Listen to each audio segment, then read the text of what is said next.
And once again, good morning and welcome to the Committees on Sanitation jointly with Public Housing. At this time, we ask if you could please silence or vibrate your phone, and we are ready to begin.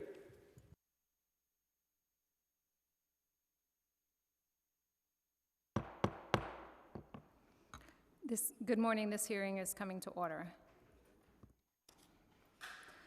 Good morning, and thank you for coming to today's joint hearing by the Committee on Public Housing and the Committee on Sanitation and Solid Waste Management.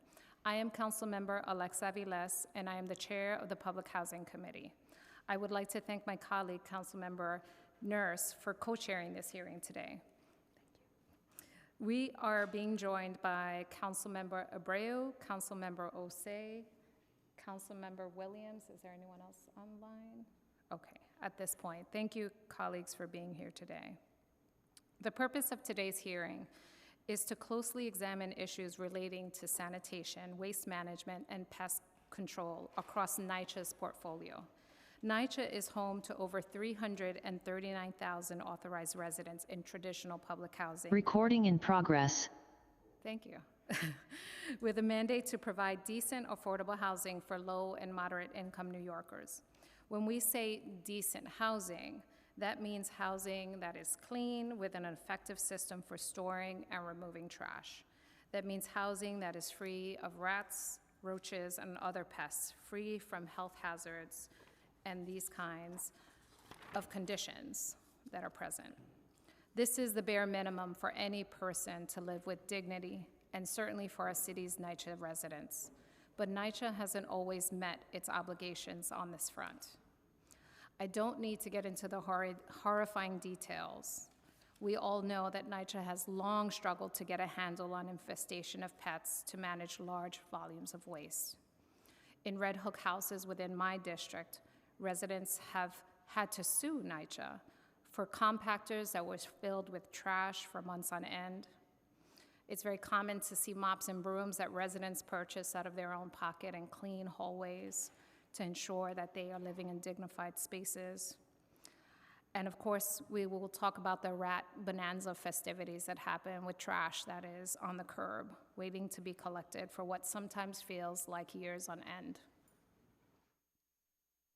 These problems are part of why a federal monitor had to step in and why oversight by this council is so critical. In January of 2021, NYCHA released its Pest and Waste Management Action Plan, which was approved by the federal monitor. About a year ago, this committee held a hearing to explore the details of that plan and to interrogate NYCHA on its implementation efforts.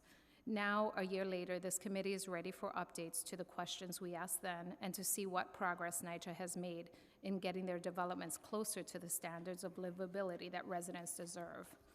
This year, we are also joined by the Committee on Sanitation and Solid Waste Management, with the hope that this will provide even greater clarity on the coordination of waste management efforts between NYCHA and DSNY. NYCHA has reported a very productive relationship with the agency, which we are heartened to hear, and we know that there has been much work, and we are intending to dive more deeply. However, I must put it on the record that it is imperative that all city agencies remember that public housing residents are New York City taxpayers and are due full scope of quality services, and not skirt their responsibility and solely leave it to NYCHA to provide those services. So within that vein, I'm happy to be here today to dig into these issues that are so important to public housing residents. And with that, I will turn it over to my co-chair, Councilmember Nurse, for her opening remarks. Thank you, Chair Alexa. And thank you, Councilmember Diana Ayala, for joining us. You're helping us reach our quorum today. Good afternoon, everyone. Good morning, everyone. Thank you for committee members. Thank you to NYCHA, DSNY, and the Department of Health representatives and leadership for joining us here today. Today is our first joint hearing for the Committee on Sanitation and Solid Waste Management and the Committee on Public Housing, focused on sanitation at NYCHA, as well as growing rat issues New Yorkers are facing. I'd like to give a special thanks to Public Housing Chair, Councilmember Alexa Viles, for partnering with me on these issues.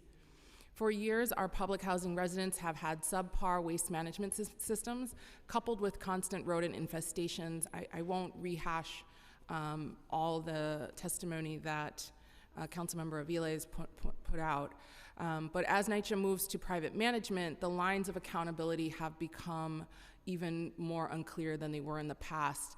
Our public housing residents deserve clean developments and to participate in our city's zero waste programs. We hope to get clear answers from NYCHA on their concrete plans to improve sanitation for public housing. Some particular areas I'm interested in are PACT, NYCHA and 311, and really just trying to open up to understand and get on the record who is responsible ultimately for some of these decisions, particularly when it comes to dealing with private management companies at NYCHA and their relationship to council members and the Department of Sanitation, since many members have expressed a lot of frustration in trying to figure out who ultimately is the person we can speak to on these issues. We have also heard New Yorkers don't feel safe when their trash piles up on the streets and rats rip through the garbage. It's really clear that the city is experiencing a problematic growth in rat issues. And so to address this, over the past few weeks, I have co-primed various rat mitigation bills with council members Chi Ose, council member Eric Botcher, and council member Sean Abreu to help address the exploding rat problem in New York City. So this hearing also, in addition to being an oversight, does have 4 bills that will be heard. These bills include Intro 414. The bill would require the Department of Health and Mental Hygiene to issue an annual report on the success of rat mitigation measures in rat mitigation zones. Additionally, the department would report on the metrics that are being used to create or eliminate rat mitigation zones. Intro 442, this bill would mandate that before a permit authorizing certain building alterations in a rat mitigation zone, the applicant must demonstrate that rat mitigation measures have been taken. Intro 459, this bill would allow for the designation of rat mitigation zones by the Department of Health and Mental Hygiene. And Intro 460, the bill would require trash receptacles in buildings identified as having a high concentration of repeated rodent infestation to be made of a material or design to minimize rodent infestation. Collectively, this is the Rat Action Plan. So today we will hear testimony from NYCHA community leaders, city residents, and advocates on the extraordinary need for protecting and expanding vital sanitation services for NYCHA residents and impacted neighborhoods across the city. We hope the testimonies here today will support the need to advance more equitable and urgent sanitation operations. I want to thank everybody, my team, Manel Hernandez, Mohammed Khan, Ryan Hickey for their hard work. Also, as usual, want to thank Jessica Albin, John Seltzer, and Ricky Chawla for supporting me as chair, and thank you to all New Yorkers who are joining today. So before we get into questions, we're going to turn it over to Councilmember Abreu, followed by Councilmember Chi Ose to discuss or testify on their bills. Good morning, and thank you, Chair Nurse and Aviles. Today, I'm thrilled to be speaking at this committee meeting in support of introductions 459 and 460. Together, these bills seek to introduce a more aggressive rat mitigation strategy in New York. Introduction 459 will allow for the designation of rat mitigation zones by DOH-MH and will ensure that trash is being stored properly and collected in a timely manner between the hours of 4 a.m. and 6 a.m. Introduction 460 will require trash receptacles in buildings with a high concentration of rats be made of a material or design that keeps food inaccessible to rats. Rat infestations are a huge quality of life issue, but they also pose health risks as well. Rat populations have surged in large part due to the pandemic, but as we try to work towards a new normal, there has to be tangible actions to mitigate this issue. Last year, complaints of rat sightings were up more than 2/3 compared to the same period prior to the pandemic. That trend is continuing this year. Rodent problems especially worsened during the summer months, and so we are paying attention. It is therefore essential to act now and find solutions to this problem before it gets worse. I am grateful for having this opportunity to present these 2 bills before this committee, as well as for the support received from my colleagues on this very relevant issue for the city. I am deeply thankful to Chair Nurse and Councilmember Botcher for their support of this attempt to try to curb the rodent population of New York City and secure a healthier and cleaner city for all. I'm also in support of my colleague Chi Ose's bills as well that speak to rat mitigation issues. Thank you so much, Chair. looking forward to this conversation. Thank you. We'll now hear from Councilmember Osei. Well, Councilmember Abreu stole the words out of my mouth in regards to rats. Happy Tuesday, good morning. We're talking about rodents. Rats are a huge public health and sanitation crisis in our city. Rats are not only an unpleasant sight and nuisance, but they bring serious health risks to our neighborhoods. Carrying a wealth of diseases and parasites, last year, 13 New Yorkers were hospitalized with this disease that I can't pronounce, a kidney and liver disease spread by rats. And the pandemic has only exacerbated this crisis. In 2021, complaints of rat sightings were up more than 2/3 compared to 2019. Despite the de Blasio administration's efforts to tackle the rat crisis, the pause in rat mitigation efforts during COVID and previous cuts to the Department of Sanitation resulted in this increase of rodents in our city. The neighborhoods that bear the brunt of this rodent crisis are predominantly black and brown neighborhoods, like the one I represent in Bed-Stuy, and it is predominantly black and brown public housing residents that have to deal with a rodent issue in their homes. And our communities deserve to have clean and healthy streets free from such pests. Now that the council has restored funds back into rat mitigation efforts, it is not only crucial to back the rat mitigation program in full force, but to ensure that the council has enough information and transparency on how effective this program is. Today, I'm excited that we, as the Committee on Sanitation and Solid Waste Management, are holding a hearing on my bill, one I'm reintroducing on behalf of Brooklyn Borough President Antonio Reynoso, Intro 414, a bill that will require the Department of Health and Mental Hygiene to ensure an annual report on the success of rat mitigation measures in rat mitigation zones. When we, as the council, have access to annual reports on rat mitigation measures, we are able to gain a full picture of how well the city is tackling the rodent crisis, and we can determine what further steps we will need to take it to do better. In our communities, especially our black and brown communities who have seen nothing but underinvestment from our city, deserve better. I'd like to thank Borough President Reynoso for his work and support on the bill, and I'd like to thank Chair Nurse for holding this hearing and for being a co-prime sponsor on Intro 414. I urge the council to pass this crucial bill as soon as possible to ensure that every New Yorker has clean streets and neighborhoods they can live and thrive in, and I'm so excited to be working alongside my colleagues, Councilmember Abreu, Councilmember Botcher, and Councilmember Nurse on taking a firm stance against our furry friends. Thank you. Thank you, Council Members Abreu and Osei. Very excited to be working with you on this rat action plan. We're taking on New York rats. No simple task. So now we're going to hand it back over to Councilmember Aviles.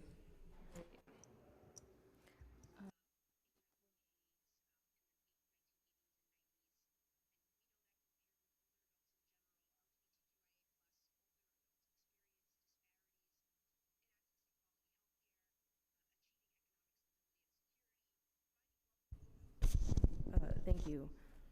We will now turn to testimony from the administration, which today is represented by Vlada Kenneth, Keith Grossman, Alfred Ferguson, Josephine Bartlett, Corinne Schiff, Greg Anderson, and Guillermo Patino. I will now administer the oath, and I will call each of you by name. Once I call your name, please speak into the microphone your affirmation. Please raise your right hand. Do you affirm to tell the truth? Couldn't hear you, sorry. Oh, sorry. Okay, can you hear me a little better now? Better, thank you. Great, thank you. Please raise your right hand. Do you affirm to tell the truth, the whole truth, and nothing but the truth before this committee, and to respond honestly to council member questions? Greg Anderson? Corinne Schiff? Josephine Bartlett? Alfred Ferguson? Keith Grossman? I do. Vlada Kenneth? I do. And Guillermo Patino. Thank you. You may begin when ready. Thank you. You can hear me okay? I have a lot. I have I'll probably overspeak the microphone a little bit, so. It's okay. Louder is always better. We've had, the last hearing we had, people couldn't hear online, so just Okay. feel free to Whatever. go in. Yeah, Lincoln Center.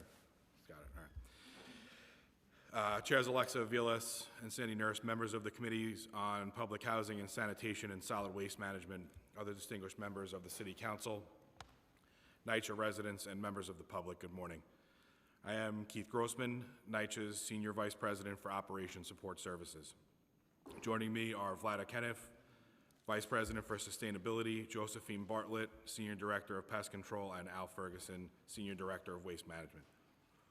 We are pleased to have our partners at the New York City Department of Sanitation with us today as well. Our colleagues from the Health Department excuse me, are also with us to discuss Intro 414 pertaining to reporting on rat mitigation zones. The administration supports the intent of this bill and looks forward to working with the council to align this with available data. I joined NYCHA this April from the New York City Department of Education, where I oversaw the emergency management program and the accessibility remediation program for all of DOE's approximately 1,900 schools. Before that, I was the Director of Emergency Management and Safety at Brookdale University Hospital and Medical Center. It is an honor to bring my passion for managing complex organizations, complex operations, and vital services to the NYCHA community. Thank you for this opportunity to discuss the authority's progress in improving the quality of life for residents through better waste management and pest control. We know how impactful these areas are for NYCHA residents, and making sure that our buildings and grounds are clean and pest-free as possible is one of our top priorities. We have made significant changes to ensure that our waste management and pest control methods are comprehensive, modern, and effective, and we continue to apply the latest technologies and strategies to further our work in service to residents. Organizational improvements.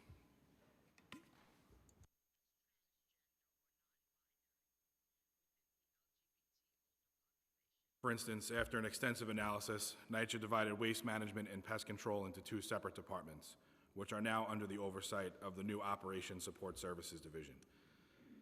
This separation allows us to have better control over all pest and waste remediations throughout NYCHA's portfolio.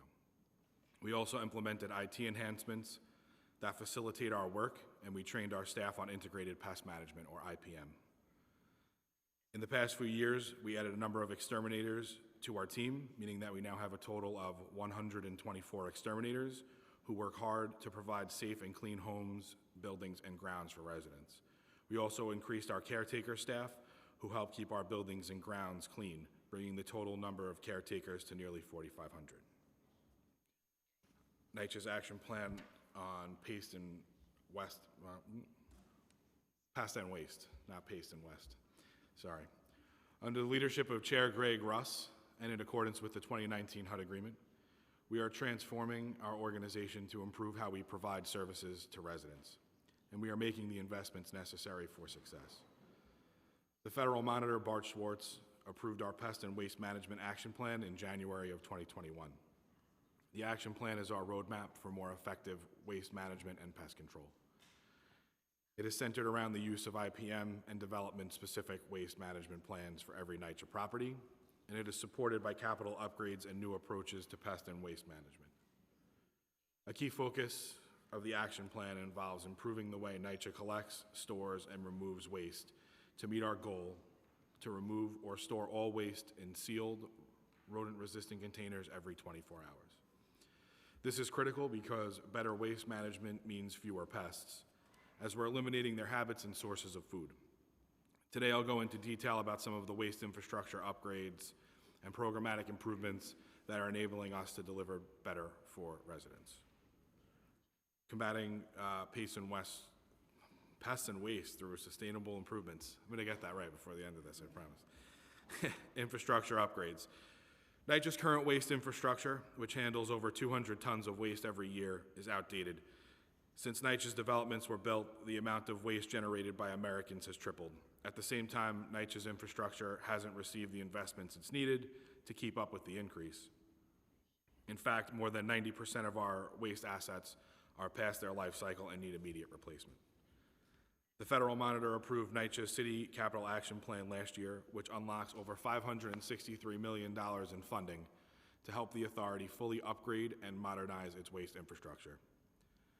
That's coupled with an investment of $56 million towards the city's neighborhood rat reduction program, which has enabled us to accomplish the following: install larger trash chute doors that can accommodate a standard 13-gallon tall kitchen garbage bag on the first level of 60 developments, which helps residents dispose of trash properly.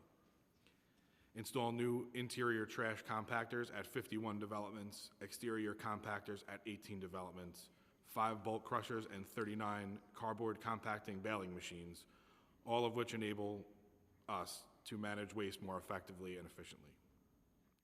Install over 8,000 door sweeps and seal over 600 window wells to prevent pests from getting into our buildings, and install 27 of 50 identified rat slabs that eliminate places for rodents to live, eat, and breed by replacing the original dirt basement floor with concrete. With this total funding of more than $619 million, we'll be able to replace aging waste, recycling, and bulk waste equipment across 194 developments. The procurement process is currently underway for the next round of projects at 64 developments. In 2019, the authority released the NYCHA 2.0 Waste Management Plan, a comprehensive set of strategies for delivering state-of-the-art infrastructure and providing residents with convenient locations for disposing recyclables and food waste, all to greatly reduce pests and make our developments cleaner.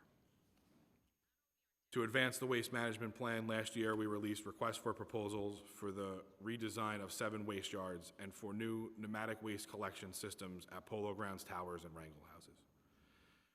We expect to finish design and start construction on these projects this year.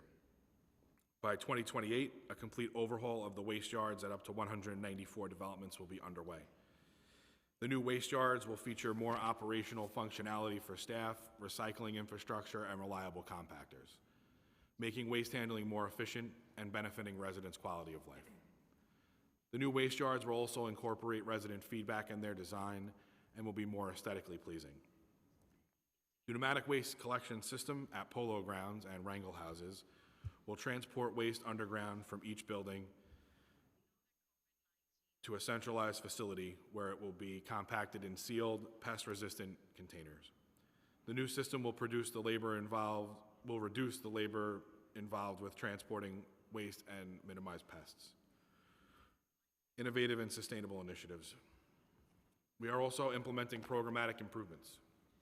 For example, our Clean Curbs for All initiative with the Sanitation Department will pilot mechanically collected curbside containers for refuse and recyclables, resulting in more efficient waste collection and cleaner grounds. We expect to release a request for proposals by the end of the summer. We worked with the Sanitation Department to obtain a significant increase in the number of DSNY-funded container dump tickets. This enabled us to remove our over 15,000 additional tons of bulk waste from NYCHA developments in 2021. And we work with the carting vendors who currently service most of our bulk containers to increase frequency of bulk waste removal at our developments. To demonstrate the benefits of increased waste collection frequency at a small group of developments, we purchased 2 6-yard rear-loader compacting garbage trucks that can each hold approximately 3 tons of household refuse per load. These trucks are equipped with the latest Envision Zero safety designs, including 360-degree cameras for enhanced driver awareness, and have the latest in hybrid diesel and electric technology. NYCHA also worked with our Sanitation Department partners to develop a recycling reset pilot program in 2020 to improve recycling rates at 12 sites. Baruch and Baruch Addition, Bushwick, Highland, Butler, Marcy, Morris 1 and 2, Reese 1 and 2, Webster, and Morrisania. Several sites such as Baruch Houses and Reese Houses are recycling at record high rates. In September 2021, we rolled out the Recycle First initiative in Staten Island, a mindset change that prioritizes recycling when it comes to waste management operations. Working with DSNY and development staff, we improve recycling rates at all 10 Staten Island sites: Berry, Cassidy, Lafayette, Mariners Harbor, New Lane area, Richmond Terrace, South Beach, Stapleton, Todd Hill, West Brighton 1, and West Brighton 2. This May, we rolled out the initiative to Queens, at Queensbridge North, Queensbridge South, and Ravenswood. We are also working with DSNY to develop a caretaker's recycling guidebook that will facilitate our caretakers' management of recyclables. Informed by the Recycle First mindset, the guidebook will provide the reference point for all caretaker training on waste management operations. We are also developing a training that will inform staff about our sustainable waste management programs and infrastructure, such as cardboard balers and mattress recycling. We developed individual action plans that present short, medium, and long-term goals to improve waste management at each of our developments, such as additional monthly bulk tickets or expedited compactor replacement. All the plans are posted on our website. With the assistance of the Federal Monitor, we are finalizing a scorecard cleanliness rating system that identifies where we need to focus our resources at our developments. Last year, we launched NYC's first and only mattress recycling program. To date, we've recycled over 6,000 mattresses at 39 developments across all 5 boroughs.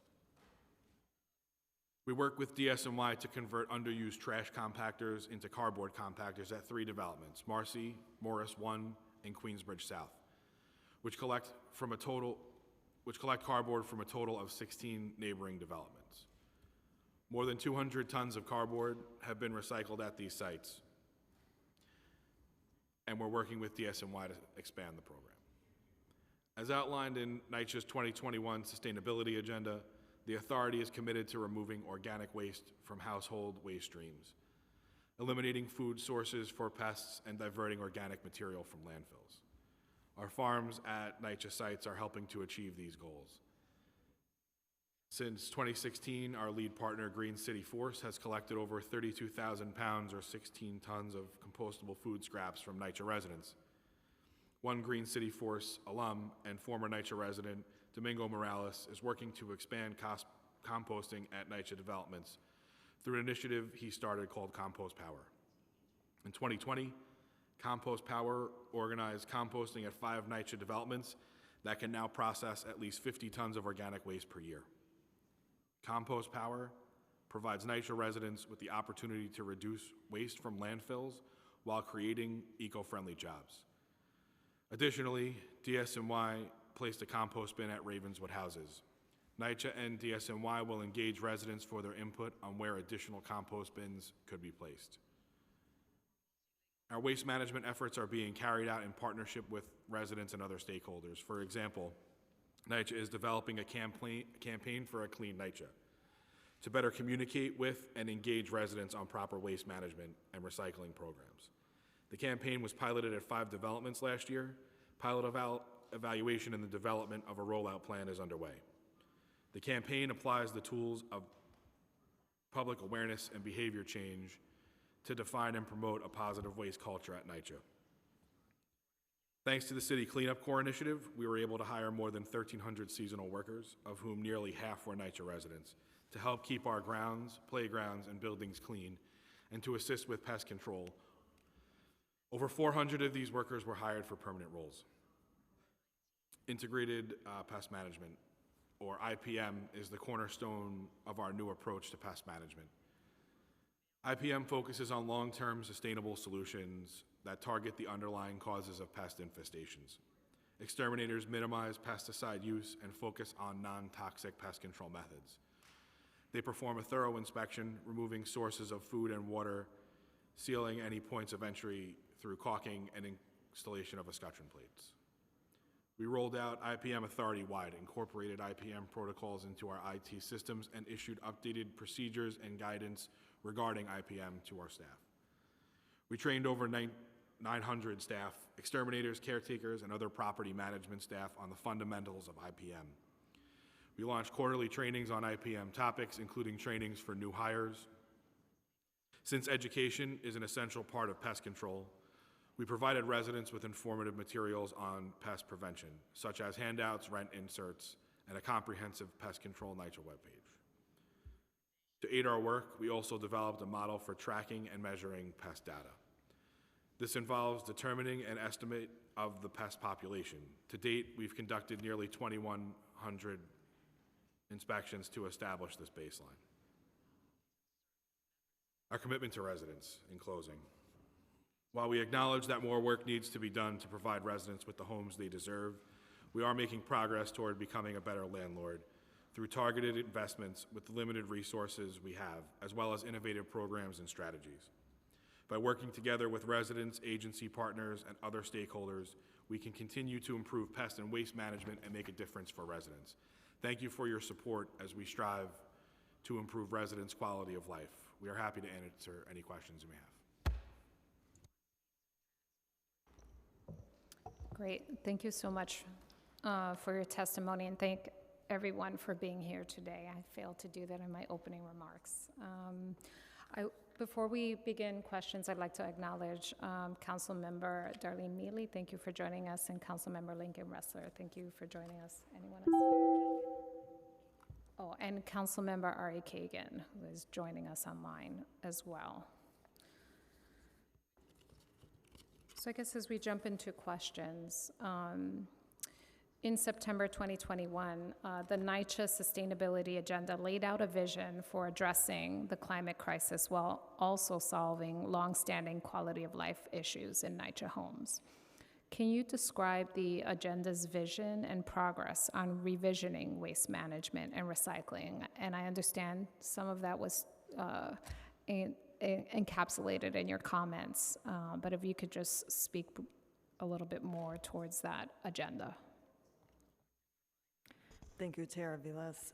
The Sustainability Agenda is a 5-year update to the original Sustainability Agenda, which committed to developing a comprehensive waste management plan in its original state and recommitted certain things we've been able to accomplish, like we did develop the comprehensive waste management plan, and allowed us to advocate for over $500 million in waste management funding that will replace critical systems that have not been replaced since the buildings have been built.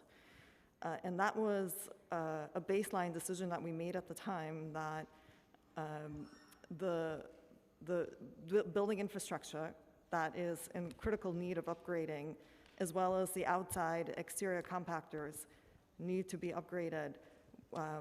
Those were targeted very heavily in the comprehensive plan. I am proud to say that that work is funded. The City Capital Action Plan was passed or approved in 2021 of March of last year. And we are on our way to issue the procurements and start the immense amount of capital work that is absolutely needed. My team, since we've accomplished this work, and again, we're very, very proud of being able to both advocate and receive and start this work on the capital side of things, has refocused, and that's the reason we have recommitted to certain things in the sustainability agenda, like focusing on the organics and the recycling infrastructure, like getting us to the zero waste vision. Are you able to hear me? Yeah. And so a lot of the work in the next iteration, and I hope in the next council hearings, will be focused on the sustainability aspect of the waste management infrastructure. We did feel that the baseline needed to be addressed, and that's why the capital work is absolutely necessary. When I first came to NYCHA 5 years ago, the thing that the residents, Karen Blondell in particular, would say to me is, waste is everywhere and it's disorganized, and we really needed to focus on the containerization. So now that that work is underway, we will be focusing more on the sustainability aspects of waste management. Thank you so much. In terms of, could you talk a little bit about how the NYCHA Waste Management Plan 2.0 intersects with the federal monitor's strategic action plan? Thank you, Chair. So the action plan was approved by the federal monitor, but it was actually written by us at NYCHA. They essentially approved our existing plan, which set some deadlines. for us. So basically, the waste management plan allows us to establish these individual action plans for each development, set positive norms like the campaign for a clean NYCHA, and encourages us to do outreach and educate our residents. It makes proper waste disposal more convenient, trash chutes, new collection technology, provision of receptacles, and improve our bulk waste collection and containerization. It reduces our landfill-bound trash by increasing diversion through recycling, and eliminates food and garbage through composting.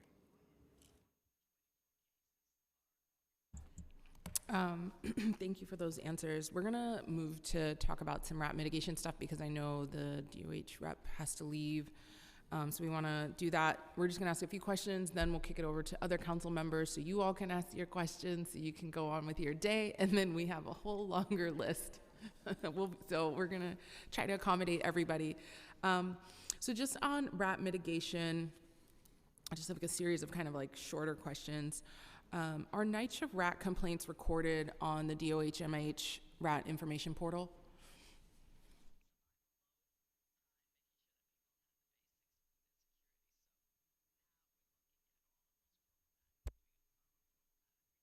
Thank you, Chair. We'll defer to our colleagues at the Department of Health. Good morning. Good morning. I'm Corinne Schiff. I'm the Deputy Commissioner for Environmental Health at the Health Department. Thank you for inviting me. The rat information portal is part of the Health Department's commitment to transparency, and we hope that you consult it and share that with your constituents. What we offer there is information about our inspections. So NYCHA rat complaints are recorded on it? Complaints, citywide complaints are not on the portal. It is our inspection information is on our portal. I'm sorry, I'm struggling a I little bit can't to hear. hear. This room is not set up for this Yeah, level of Is this better acoustics. if I hold the mic closer? Yes. Is that better? The rat information portal has our inspection information, not complaint information. Got it. Okay. Sorry, I'm just writing that. Can you describe what interventions were made at NYCHA developments within rat mitigation zones? So the health department's role with respect to NYCHA, we're working very closely with NYCHA, particularly in the rat mitigation zones, but also in developments that are outside the mitigation zones. And our role has been to provide technical assistance to NYCHA, to do training for NYCHA, and we're also conducting surveys of rat conditions on NYCHA property and doing walkthroughs with NYCHA so that they can see what we're seeing and can target their mitigation strategies to those, to the areas that we identify for attention. So for those trainings and surveys, is that, are training something that you do upon request? Is there like an annual calendar of trainings that you do? And then for surveys, roughly how many do you do per year? The surveys are monthly. The trainings, I don't have a training schedule. My NYCHA colleagues may have the training schedule, but we've been doing training with their staff.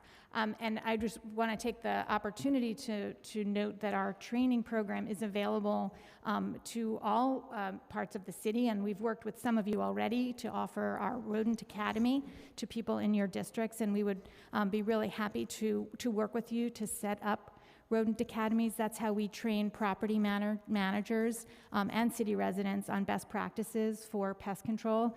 And as part of the city's effort to get back to where we were in pre-pandemic days, where we had started to see real improvements in our rat control outcomes, we would really welcome the opportunity to work with you on rodent academies. But I don't have the actual training schedule with NYCHA. If NYCHA doesn't have it, we can get back to you with that. Is it something that you do by request, or is it something you're mandated to do? I don't think we're mandated to do the training. We are working very closely as agency colleagues. We are really the city's experts in integrated pest management and rat control measures, and we have been working closely with NYCHA and our other city colleagues to offer trainings to make sure that we're sharing that expertise. What I don't have is the exact schedule. If NYCHA doesn't have the exact schedule, we can get back to you with that. That'd be great. And how does that work additionally with privately managed NYCHA developments? I'm going to have to defer to NYCHA on how they're handling that when they switch over It to a would be good private to know management. if residents have complaints at a privately managed NYCHA development and want DOH to come and get involved and help out. How can, who makes that call? Is it NYCHA? Is it the private management company communicates to NYCHA? Just to understand a little bit more the lines of responsibility for engaging DOH in that situation. Thank you. So as far as RAD impact properties, we work through a transition with the private vendor that will take over the management of the property. There is a unit within NYCHA who provides oversight to that unit and escalation. There's an open line of communication between our operational resources and the private vendor. If there's any specific questions, we can take them back with us. Any specific questions regarding a specific property, we can take those back with us. We're happy to do so. You wanna- Does the compliance department provide regular updates to the waste management team around how the private managers are doing in terms of waste management practices? So I know for non-RAD pack properties, I see those reports. I have to check on that answer and get back to you. I guess, Get the yeah, exact phrase. in the specific context of RAD impact properties, I guess if the compliance team is, working with the private managers, I was wondering what the feedback loop was back to the larger waste management team, or if it just stays and gets mitigated within compliance. Yeah, so I mean, like I said, we work with them regularly. Before there's a handoff, we make sure that, specifically in response to, like our containerization, we'll pull our containers out, allow them to put their containers in. We'll make sure that they're providing enough containerization for their folks. And there is an open line of communication to our pest control and waste management experts at all times. Just a few more on this, and I think I'll come back to follow up on that. So has DSNY provided additional trash pickup at NYCHA developments within rat mitigation zones? Sorry, there's not enough seats. Good morning, council members, and for the record, Gregory Anderson, Deputy Commissioner at Sanitation. So we provide a substantial amount of collection to NYCHA properties. The majority of properties, especially larger campus-style properties, are containerized. So they have a regular trash collection cycle as well as on-call pickup whenever, if one of their local property managers or headquarters, these folks to my left, if they have an issue, they can escalate it to us and we'll provide a response within 24 hours. If one of those compactors goes down, we work with NYCHA to try to identify additional services that we can offer, whether that's providing additional service at a compactor that's nearby. They can go from, say, Queensbridge South to Queensbridge North, for example, or providing supplemental curbside service until that compactor is repaired. So we do provide additional service where it's warranted, not necessarily additional service in the rat mitigation zones specifically. Okay. The Neighborhood Rat Reduction Program that began in 2017 with the goal to reduce the rat population by 70% at 110 sites within the rat mitigation zones. Could you give a brief overview of the program? And it would be great if you could talk about, if you've met or come close to the goals that were set. How much does it cost? And if you are considering expanding the program to other developments. Yeah, thank you. So currently there are 101 developments in the NRR program. As of the end of May 2022, NYCHA has seen a 48% decrease in rat population at those developments that are currently, the 101 that are currently in there. I'll pass it to Vlada for any capital questions.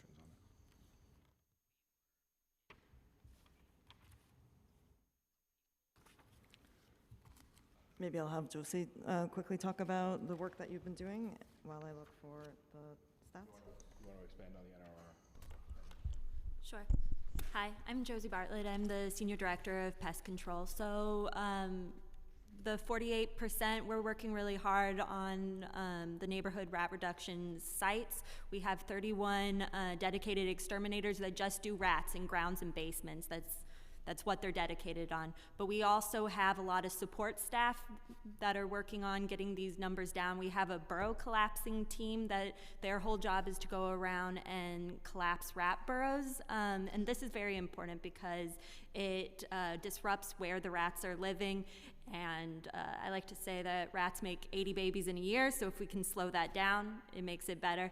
So they collapse their holes, but also it's an important IPM method because they collapse about 6 to 7 days after the exterminator has treated. If the hole does not reopen, the exterminator knows that they don't need to put poison down into that hole, so it allows us to reduce our pesticide usage as well.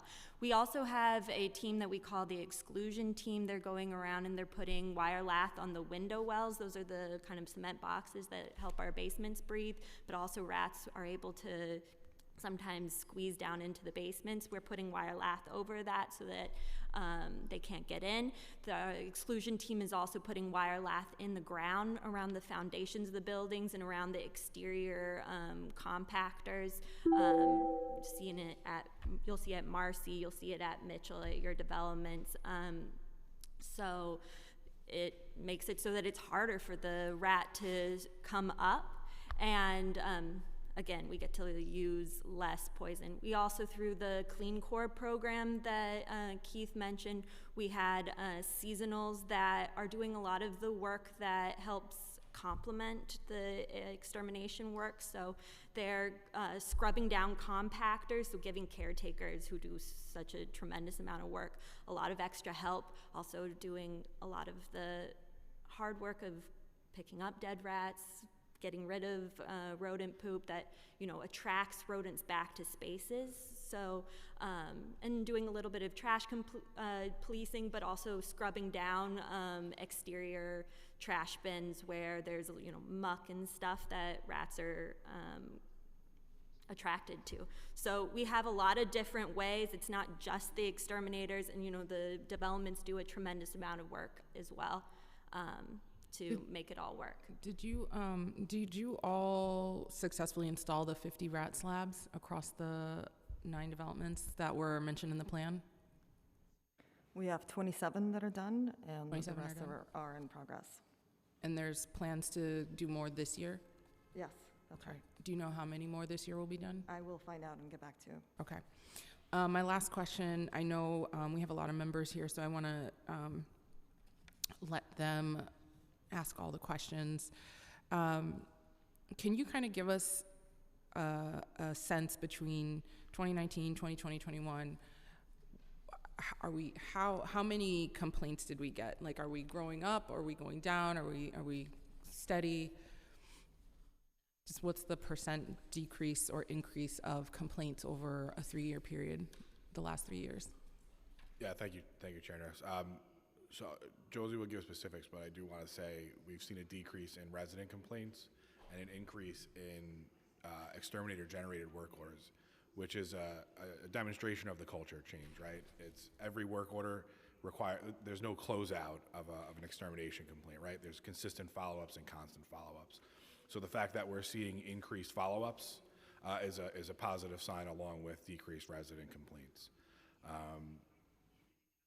Yeah, those, Josie? Yeah, those exact numbers. I don't have the exact, but I know the ballpark. We can give you approximate numbers, and we'll come back to you Okay, with that would be great. exact. Yeah, so back in 2019, we were seeing month to month about 4,000 resident complaints. Right now, we are about 2,000 resident complaints per month. Obviously, in 2020, numbers were skewed. Right. So in 2019, about 4,000 complaints a month.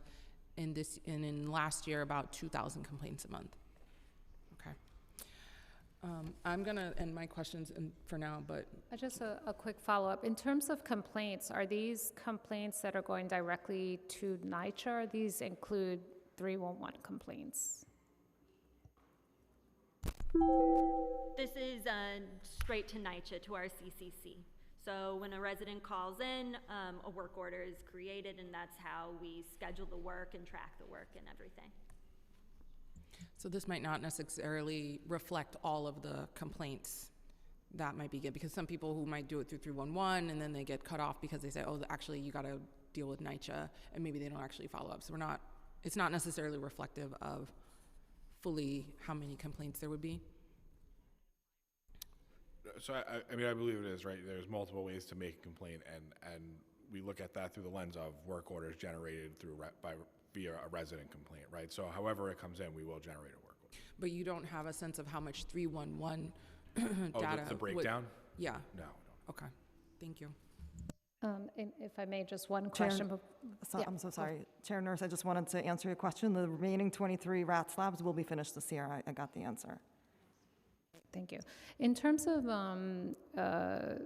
developments where there are significant construction, such as the resiliency project that is happening in Red Hook houses, are there special rat mitigation plans that are put in place in those circumstances?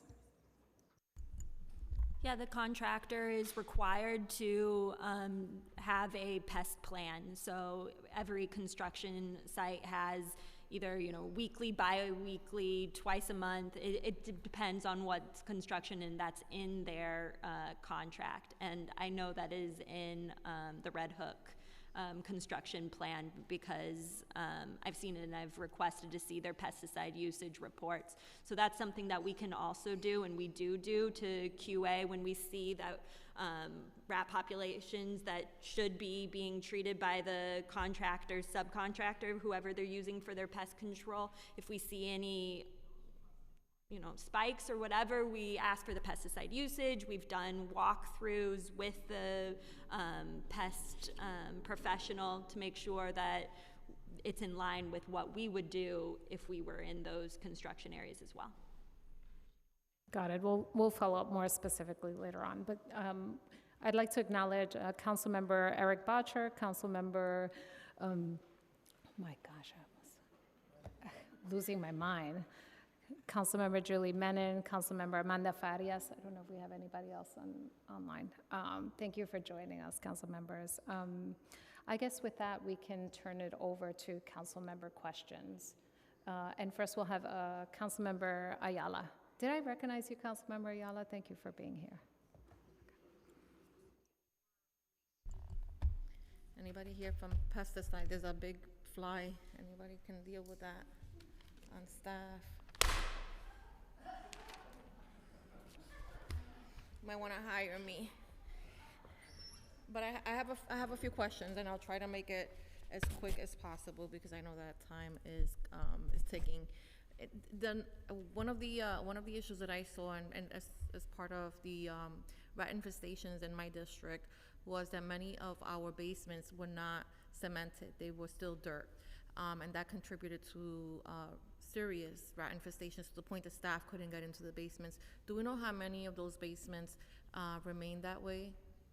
Yeah, thank you, Councilmember. So we completed 27 of the 50 identified, and we have 23 planned projects for this year. If you have a specific instance, I'm more than happy to follow up with you later on. Okay, and regards, that's great. I mean, it's a problem. It's a huge problem, and I don't think that a lot of people knew or understood that was happening. In regards to the cleanup corps, I know that there's been a significant decrease in that program this year. How many developments were being serviced through staffing? I guess increases in developments through NYCHA.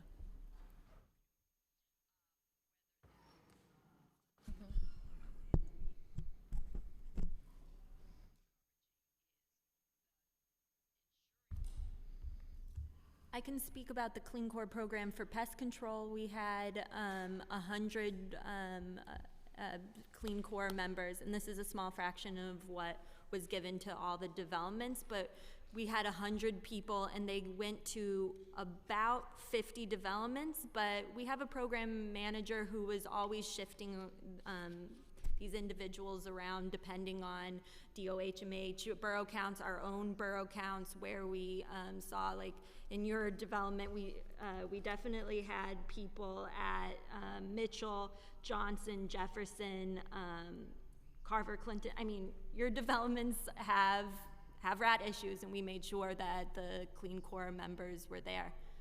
Okay, that's great. Yeah, I think, you know, obviously I wanted to, you couldn't tell who was who, so I wasn't sure how many, you know, additional bodies we were able to get. Regarding so, you know, listen, this is very simple. The rats are there because there's food. You get rid of the food, you get rid of the garbage, you get rid of the rats. I have to be honest, I think in regards to the rat mitigation program, the team has been pretty good about following up and coming with us on tours of developments that we've identified. However, the shortfall, I believe, is in the cleanliness of the developments. They're just, you know, I can only speak to the ones that I see in my district. They're horribly, I mean, they're dirty. There's garbage everywhere. I was at Mitchell during the pandemic, and there was a rat sitting in front of the building eating an orange peel. Like, nothing happened. The door was open to the building. He could have easily gone in and out. There were, you know, he had many of his friends hanging out there as well. And this is a constant issue, but the garbage is a problem, and I'm not sure that we're ready to address that if we continue to see shortfalls in staffing at the developments. And as far as I know, we still haven't fully staffed up. Yeah, thank you, Chair. We obviously agree and concur. Specifically, as it comes to removing food waste from our sites and the grounds, you know, as I was driving in today, I noticed that, you know, it's kind of that first Monday after the holiday, and while it wasn't in your district, I did notice a large number of groundskeepers really walking through the grounds, clearing up the grass, clearing up the exterior areas. But we do a lot of work on this, and if you have some specific sites, we'd be happy to do it. I'd like to have Al give you a little bit more broad spectrum rundown of that. Okay? Sure. Okay. Pass the mic. Okay. Can everybody hear me okay? Okay. Thank you. Cleanliness of developments is, you know, it's very, as you would imagine, it's very development specific. We have individual action plans. One of the things that has been done recently is the sunsetting of the AWS program, where, you know, which basically frees up more people on a daily basis. I've seen developments get cleaner, that definitely be cleaner. I know you have specific ones that I come from the Department of Sanitation. I spent 3 decades with the Department of Sanitation. I take my job very seriously, and I have to say that it's you know, it's still not to my standards. You know, things are still not to my standards. We've done so much. They've done Herculean tasks. I spent decades with the Department of Sanitation. I started out as a sanitation worker, worked my way up to 3-star chief of citywide collection, recycling, and containerization. Is one of the reasons they chose me to come, you know, to bring me over to NYCHA. And a lot of what Councilmember Aviles was mentioning about the past, and you were mentioning, Councilmember Nurse, about the past of NYCHA, that I've seen significant changes. What is being done here is groundbreaking. It was one of the things that really brought me here, is that they're truly trailblazing. I mean, they went down I know the book is quite long, the 2.0 plan management. If you read it cover to cover, you get a sense of that the problems were identified, residents were included. They did surveys with residents that complaining about litter and day-to-day conditions. and then the proposed solutions. And again, coming from a background that these solutions are excellent solutions. I mean, I don't want to contradict what your interpretation of what you read was. However, it is very different from what I'm hearing and seeing on the ground. I'm not seeing much community engagement. I'm not seeing resident engagement at all. And I'm consistently hearing the feedback that I'm getting is that there aren't enough staff to clean these developments. I plan to visit within the next, 2 weeks. I plan to go around specifically to the ones in the Bronx.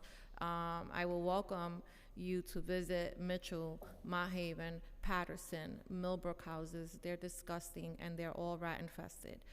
We tried through participatory budgeting and through my own capital funds to purchase rodent-proof receptacles to put in front of the buildings at the request of the residents, and we were not able to because OMB does not approve those as capital eligible. And NYCHA did push back on us being able to purchase them through our own discretionary funds for some reason or the other. I'm not sure, but I think that is the source of your problem. I really just wanted to share that. My last question is regarding, because we're talking a lot about rats in the exterior parts of the developments. I grew up in public housing, and I mean, it was unheard of to even have a mouse. It was unheard of. Everybody knew that if you lived in public housing, you had no mice. People have rats in their apartments now. That blows my mind. One of my residents was on the news the other day, I think Saturday, from Wagner Houses. Somebody came to her house, they left a big hole under the sink, and now she has rats in her apartment. How quickly are you addressing that? Because if I saw a rat in my house, I would leave and never come back. Like, I'd be sleeping in the hallway. How quickly are you addressing that? I'll just quickly answer. I think that I started the testimony earlier to say that the buildings are, many of the systems in the buildings are at the end of their useful lives. So those issues that you're seeing are related, some of them related to plumbing issues, some of them are related to, failing systems. And so I think that we can address, issue to issue, the issues that you're describing, but we really need to address the root cause and really get at the systems and make sure that our buildings are rebuilt. Absolutely, but you don't just leave a hole in somebody's wall, especially if you know that there's a rat, infestation problem in that development. Like, there should be, some conversation happening with contractors that are coming in to do this work. I can sit here all day and, sympathize with the conditions of the building, but that doesn't mean for a second that I'm okay with anybody living one single day with a rat running around their house. It's a public health issue. Yeah, absolutely. And to answer your question on our response time, it obviously depends on the rodent type, the Department of Health rodent type, but we really do appreciate hearing that. And you said, I know you mentioned that. If I'm calling you today, and I'm sorry to interrupt you, but if I'm calling you today and I'm telling you that I have a rat in my apartment, how long before you come and get rid of that rat? Interior rat work orders are priority 7. We get there within 24 hours. And on average, our rat complaint response time is 4 days, but that's including exterior rat work orders and basement work orders as well. We always prioritize the interior.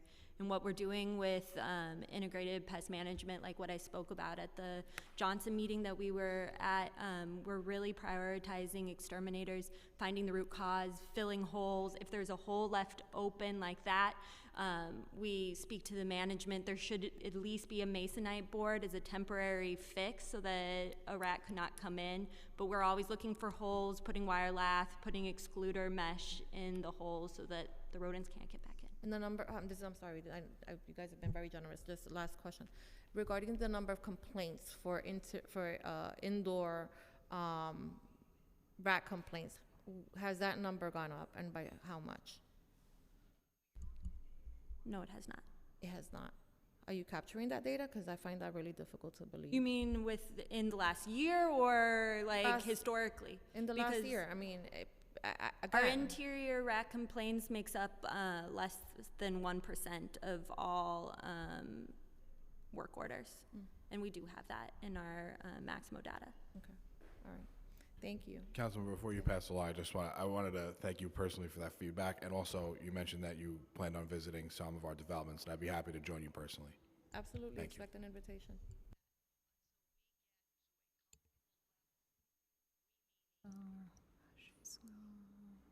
Oh, okay. Councilmember Farias? Hi, good morning, everyone.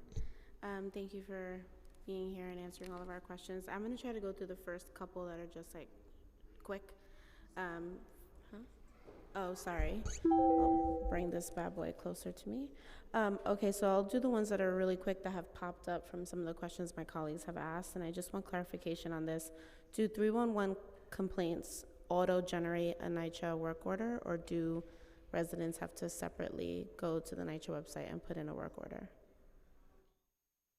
So 311 complaints are deferred to us, referred to us through the system, and then it will, get evaluated by our call center, and it will cause us to. So we do acknowledge 311 complaints, but we've trained our residents and we've educated our residents to call the CCC and use the My NYCHA application. Okay, but just for clarification, it does come into your office internally, and then they're generated work orders. It gets referred to the call center. Yeah. And then they create a work order. So it's not like we're not missing 311 data. It's still coming in, and then it's transferred over to a work order. Yeah, correct. So we're not missing it. We didn't parse it out as far as who generates that complaint, how it is generated. We can tell you where it came from, if it came from the CCC or after hours through an emergency work order. Okay, I just wanted to make sure. With the prior answer, it seems like as if folks still had to then pick up another line and call it in, but if it's still being referred to you, you can find out connecting dots of like what's the percentage that came from 301. It sounds like you could make those connections if we requested it.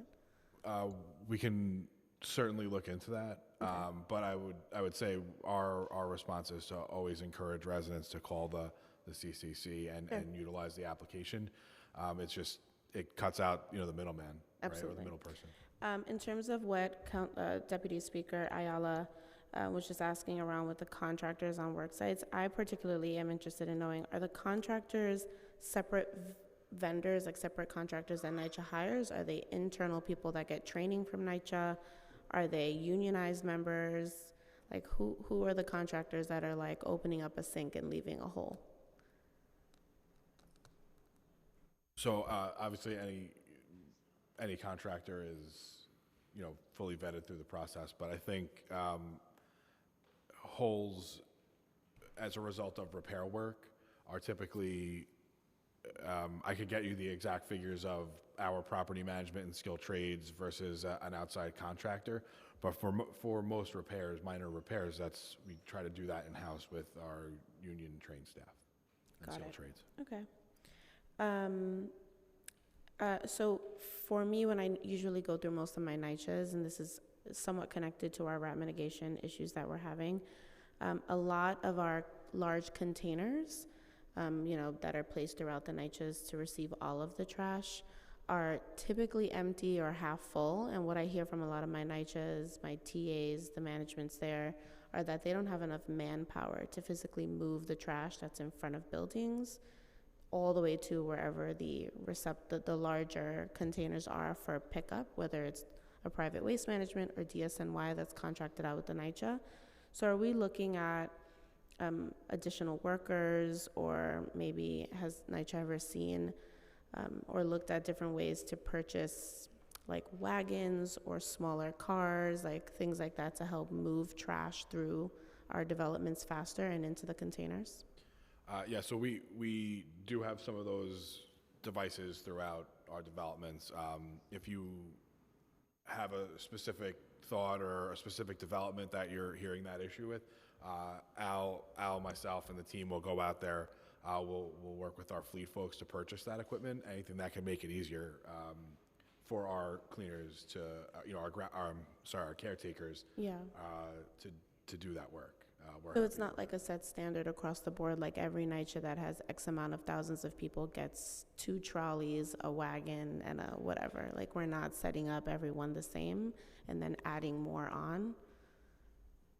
Or is it just like request by request basis? Yeah, I'm gonna, that's what I was gonna say. I will forward that. So I think that is representative of some of our individualized, waste plans, and we'll get into that for you. Okay. It's generally development specific, but again, most of our, we could always use equipment. We could always use more things. We prefer to have mechanized equipment wherever we can, especially developments that have like the larger campuses. We have 20 acres, 30 acres, 40 acres. We always try to give the mechanized option, but we could look into that specifically. But they should have enough equipment, but we're also always trying new equipment, new things that we're piloting all over the city, ways of making life easier.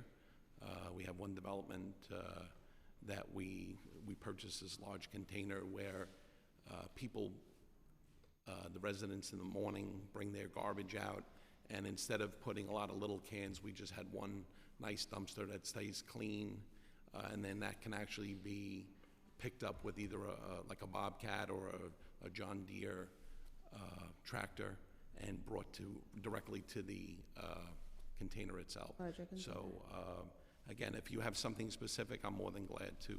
Yeah, I mean, I can definitely get back to you folks on some of the larger issues in my district specifically, but I'd like to see a more standardization across the board, because we all have rodent issues across the board, and we all have trash issues across the board. And so I feel like a lot of us here, and I don't want to speak for everyone, but I feel like a lot of us here would want to advocate for a standardization of, what's at every NYCHA, or what is the basic foundation to make sure our workers and our tenants are able to live lives of dignity and work in a place that's like super helpful. And so I'm happy to like report back on some of the larger developments that I have that I know have issues that are contracted with DSNY, for example, and they're like, we can go around there, 2-3 times a day if you want us to, but that container is always half full, right? Or half empty, depending if you're an optimist or pessimist. But it's just moving the trash into there. That's the larger problem for 2 or 3 of my developments. So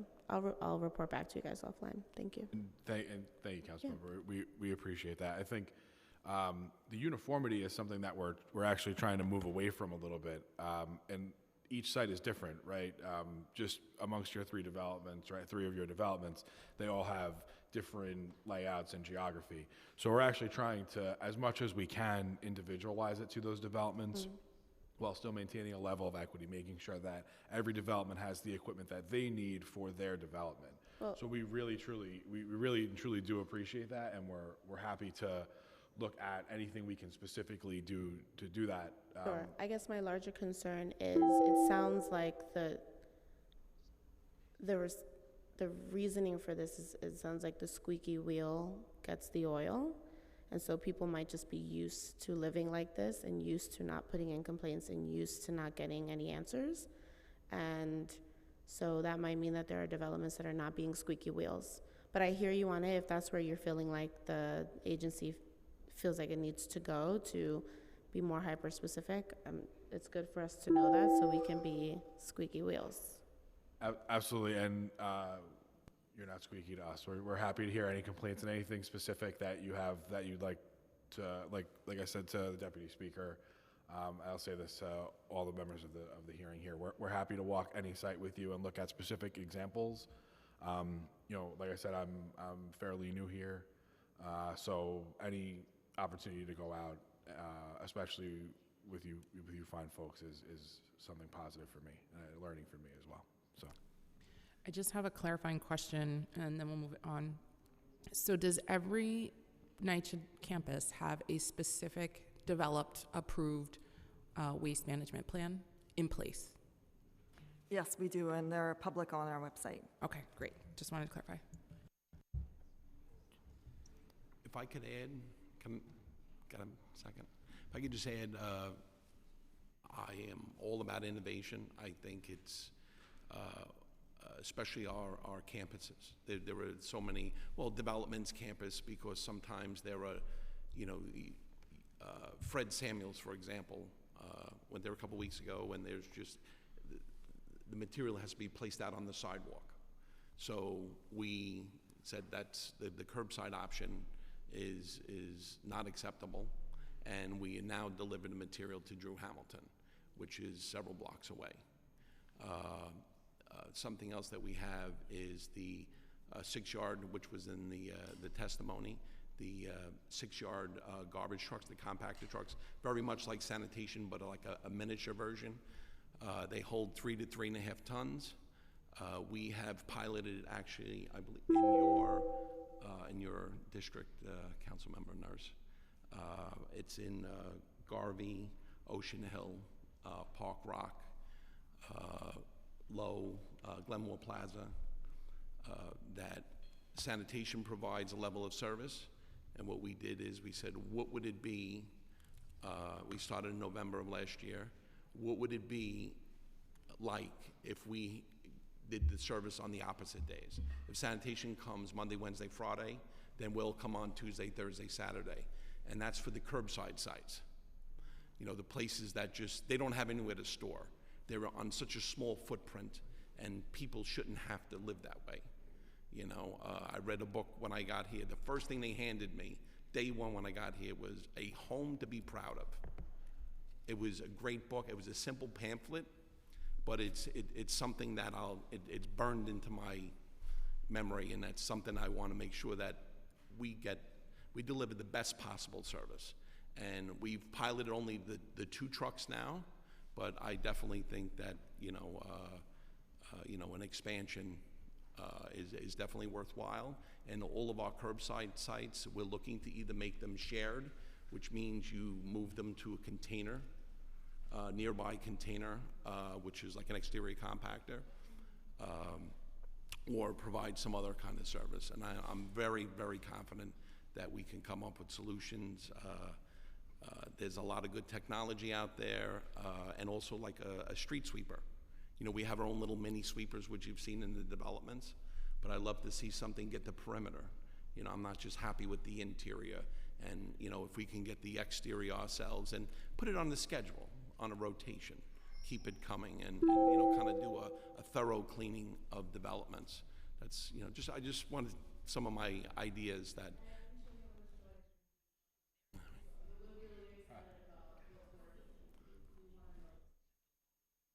Thank you. I just wanted to also build on what Al was describing. We, to your point, Councilmember Frias, some of the containers that are not full, we're looking at those.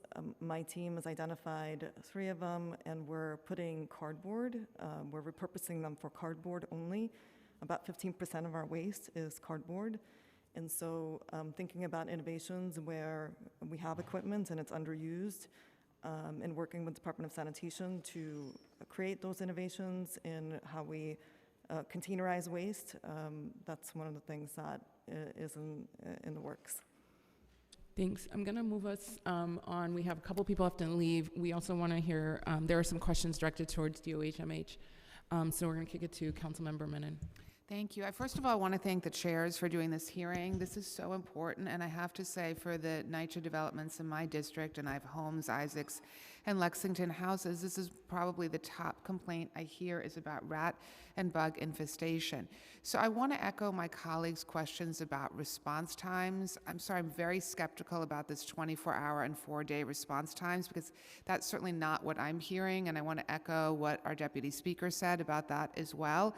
The residents in the developments in my area are saying literally they don't even want to call 311 or NYCHA because they feel like they're not getting the response. And I walk in the buildings all the time and I see it firsthand. So I really have 2 questions. First is, could you send the committee, if the chairs agree, the complaints for every building in NYCHA in the city and the respective response times for those buildings?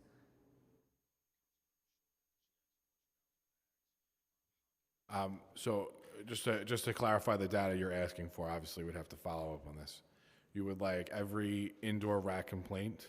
Yes. And the response time to those rat complaints in all NYCHA properties? Yes. That's something we can pull together. Obviously, we don't have it in front of us, but can look at that and circle back with you.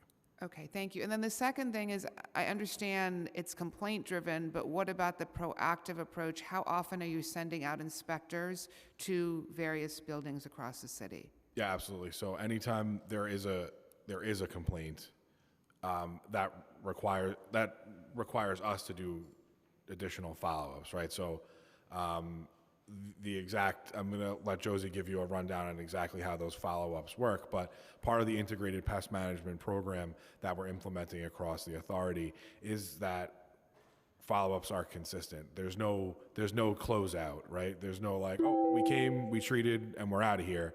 There's a, we came, we treated, we're going to treat that apartment. If the infestation level is high, we're going to go to the apartments above, below, right, and left. If there's an exterior infestation, we're going to keep moving through the grounds until we are able to close out the rat population there. Are you doing spot checks so that it's not just, again, complaint-driven, but that you're sending inspectors out on a regular basis? Go ahead, Josie. So we have a program called the NYCHA Pest Infestation Indexing, where we randomly sampled 2,072 apartments this year, and this is something that we did last year and we will be doing again. And this isn't this isn't complaint driven. This is just randomly selected apartments. The inspectors go in and we have a uniformed, like this is a low infestation of roach, this is medium, this is high.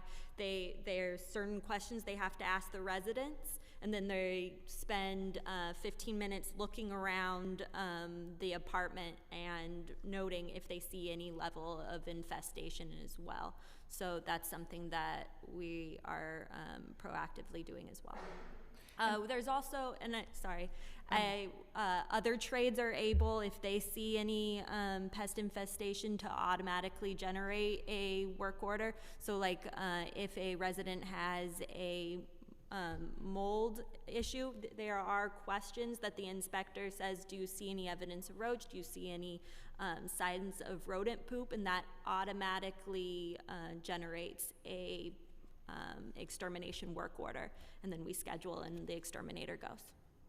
And what about pesticides? Because that's another issue I'm hearing from residents. Like, what kind of pesticides are you using? Do they have side effects? And do you offer a warning, so particularly for families with young children? Before we get into pesticides, I just want to correct one small thing. It was 2,071 apartments, not 2,072. Oh, okay. For the record, sorry. And Josie can talk about our pesticide usage. So all the products that we use, all the labels are on our website, and the notice that residents get saying you have a scheduled appointment, on the bottom of the notice it says please come to this website to look at all the labels. When the exterminator comes, you can ask them for what product and you'll be able to see the label as well. For gel, for roaches, we're primarily using gel. Pesticides, we're also using Gentrol, which is like a roach, it's called an insect growth regulator. It's like a birth control for roaches so that they're not able to reproduce and grow past the stage that they're currently in. For rodents, we're using First Strike, which is kind of like blue packets. It's a rodenticide. It's used in those black boxes that you'll see. The rodent goes in, it eats it, and then it leaves and it'll die later. Those are the primary products that we're using, but you can see all the products that we use on our website and what the label says they should be used and what the dangers of all of them are. Okay, thank you. Councilmember Bottcher? Good morning. In New York City, landlords, private landlords, when they get a complaint from 311 called on them, the Department of Health inspects and will fine them if they find that they're not following the law and properly abating the property. When NYCHA gets complaints, is the Department of Health involved at all? Does the Department of Health hold NYCHA accountable?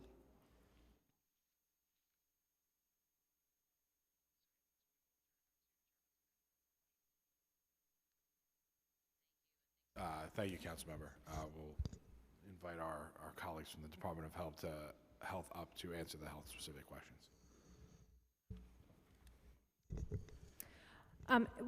We do inspections, as I noted before, of NYCHA properties. We're doing monthly surveys with NYCHA to identify rat conditions and then referring those over to NYCHA using actually NYCHA's technology so that we can avoid a sort of bureaucratic step so that NYCHA gets that information right away. I'm checking on the answer to your exact questions. You need to give me a minute. I'll see if I can find that out.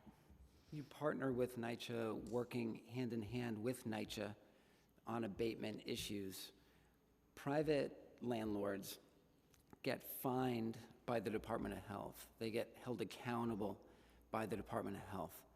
Does the Department of Health hold NYCHA accountable? NYCHA is a landlord. Yes. How are they being held accountable? Yeah, so I want to talk first about our approach with private property owners, because you're right that private property owners are required to maintain their property pest-free, and the health department will do inspections in response to complaints, but also there's been a discussion of proactive inspections, and we're doing those as well, because the important point was made earlier that not everybody in New York is complaining, and so the health department's approach includes a proactive inspections, and we've done what we call indexing all across the city, and so we have a very good idea of where rats where we are more likely to find rats, and so we calibrate all of our interventions to spend more time in places where we know that there are rats, regardless of where people are complaining. We issue the summons, as you say, after we find that the property owner isn't complying with our order. So our first step is to issue an order to the property owner to say, here's what we found, and here's what we want you to do to correct the conditions. The conditions could be harborage, which means that it's conducive to rat populations, or actual active rat signs, which they need to address, typically by hiring a pest management firm. With NYCHA, we are working with them so that NYCHA can take those actions on their own. There is accountability in the sense that the information is public. The practice across the city is not to issue a violation to sort of shift funds around. So the accountability is for NYCHA to correct the condition, for that information to be public, but we wouldn't issue a fine to NYCHA in the way that we issue a fine to a property owner if they have not observed our order, and we go back and we find that they've not complied with our order, and then we issue a summons, and then they have the opportunity to go to oath. So NYCHA is the largest landlord in New York City by far. Landlords across New York City are accountable to the Department of Health to abate their property. They receive summons if they fail to do so after a warning. NYCHA is not subject to that kind of oversight from the Department of Health. But the idea is that it's public information that we're getting that they're accountable to. Just, we see the numbers and hold you accountable that way. No, yeah, understandable. And just want to reiterate, there's a tremendous amount of oversight and accountability at NYCHA. We have a federal monitor in place, along with action plans that we're required to publicly report on. We work closely with our partners at DOHMH to ensure that the issues they refer are corrected, just as we work with our partners at DSMY on similar issues. I think the frustration you're hearing in my voice and on behalf of my colleagues is that for many years, we've seen things happen at NYCHA that would not be allowed to happen elsewhere. Across the street from privately owned apartment buildings, we have rat conditions that would never be allowed to stand. But because it's NYCHA, it's been allowed to go on for too long. And I hear some good things happening from you. I know many of you are new on this job, and I like some of what I'm hearing, but it's time for NYCHA to be held to a higher standard. Thank you, Councilmember. We agree, and we look to raise that bar on a daily basis. Like I said, and like I've said to your colleagues, I am new as well. We are trying to make some progress, and I'm happy to walk any sites and address any specific issues you may have. Thank you. Thank you. We'd like to acknowledge Councilmember De La Rosa, who is with us, and Councilmember Velasquez. Thank you for joining. I think next we'll have Councilmember Chiose. Hey again. Just a couple questions. So according to its capital upgrade schedule, I know NYCHA was to complete the installation of 223 new interior trash compactors, 43 new exterior compactors, 5 new bulk crushers, 147 new enlarged trash chutes, and 676 new food waste disposers at developments in the NRR zones by April 30th, 2021. Has NYCHA met this goal? And if not, where are you in those advancements?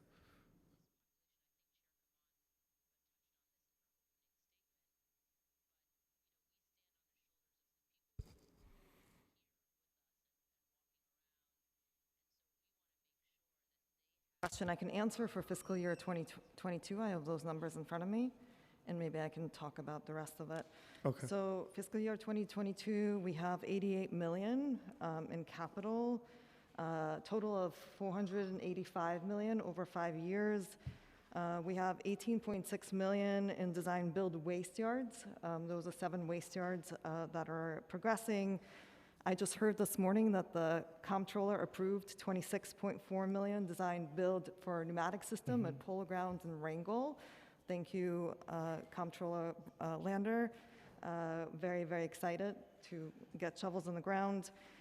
5.2 million for design for waste yards for 21. 18.2 million for fiscal year 21 interior compactors, and 21.1 million for fiscal year 22 interior compactors. Okay. And I guess a follow-up question, and if you can get me specifics on, just everything else on there, that'd be great right after for a follow-up. I wanted to ask, in buildings that have received waste management infrastructure upgrades, has there been a reduction that you've seen in rodents and pests at those developments? I'm going to ask my colleague on the operations side to speak to what he's seen in the field.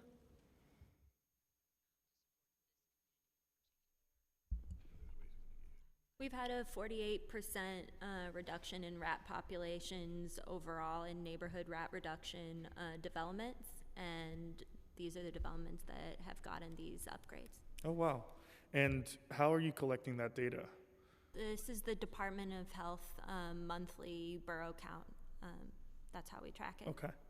And another question that I have is in regards to RAD or PACT.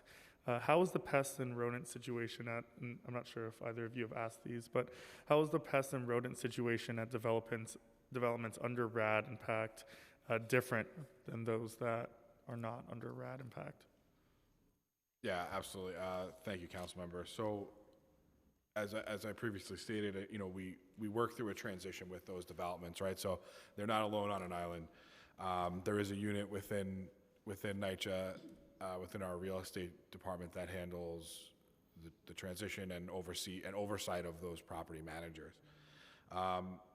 There is an open line of communication, and then if there's any specific questions on specific sites, we're happy to take a look at those. But we do have an open line. For example, if they were to call either departments of the departments up here in support operations, or the other 3 departments under my purview, we would provide assistance. They're not on an island. As far as specific numbers, we would have to get back to you on those. But yeah. Okay, thank you. And the last question I have is in regards to recycling and composting and how it could add to a reduction of waste as well as pests in our communities. Across the board throughout our city, not only pertaining to NYCHA, it does take a lot of meaningful interaction to get people on board with composting as well as recycling still in 2022. Despite NYCHA's outreach, there are still issues with residents participating in NYCHA Recycles. What other efforts have been done to mitigate these issues amongst the residents? Yeah, thank you for that question. We have been focused, as I said before, on the capital infrastructure. We are strongly refocusing on recycling and composting. We are working closely with Green City Forests and other community partners. As you know, there are farms across 7 developments in the sustainability agenda. We're committed to 15, particularly at those locations. Their efforts for composting, Domingo Morales and Compost Power have set up the 3-bin system. That is the most sustainable way to deal with organics. We also are very much looking forward to the Smart Bin pilot that is happening in Ravenswood. We do think that organics managed in that way will be beneficial to multifamily buildings. And we advocated for expanding that program on the housing plan. We also have an Inner-City Green team at Wagner Houses that does door-to-door white glove pickup of recyclables. We would love to see these resident-led initiatives expanded across the portfolio. And we're also looking at the infrastructure, recycling infrastructure across the portfolio. In our standalone buildings, the recycling infrastructure is right outside the buildings. In the campus-style buildings, they are spread out, 1 per 3 buildings. We are looking at expanding that infrastructure. We're starting with 2 developments. Marcy and Morris are the 2 developments where we're going to be looking at new ways to install recycling infrastructure. Thank you. Thanks, Chair. Chairs. Thank you. Before our DOH rep leaves, I just wanted to get on the record, if you've had the opportunity to look at the bills being heard today, intro 414, 442, 449, and 460, and if you have any feedback or comments on them, we just want to know if you're supportive or not, and if not today, that's okay. We just wanted to get you before you had to leave.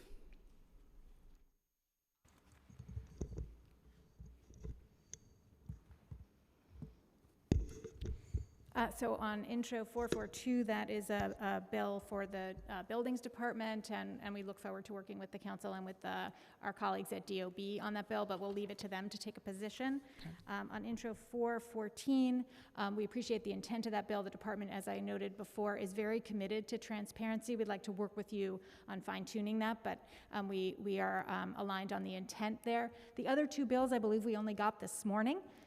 So we're looking forward to reviewing those and getting back to you with a position. Okay, thank you.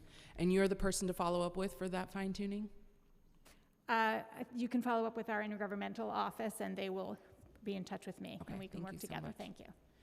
Thank you so much. We're going to pass it to Councilmember Carmen De La Rosa. I want to recognize Councilmember Gail Brewer, who has joined us. And just for the members who have joined us,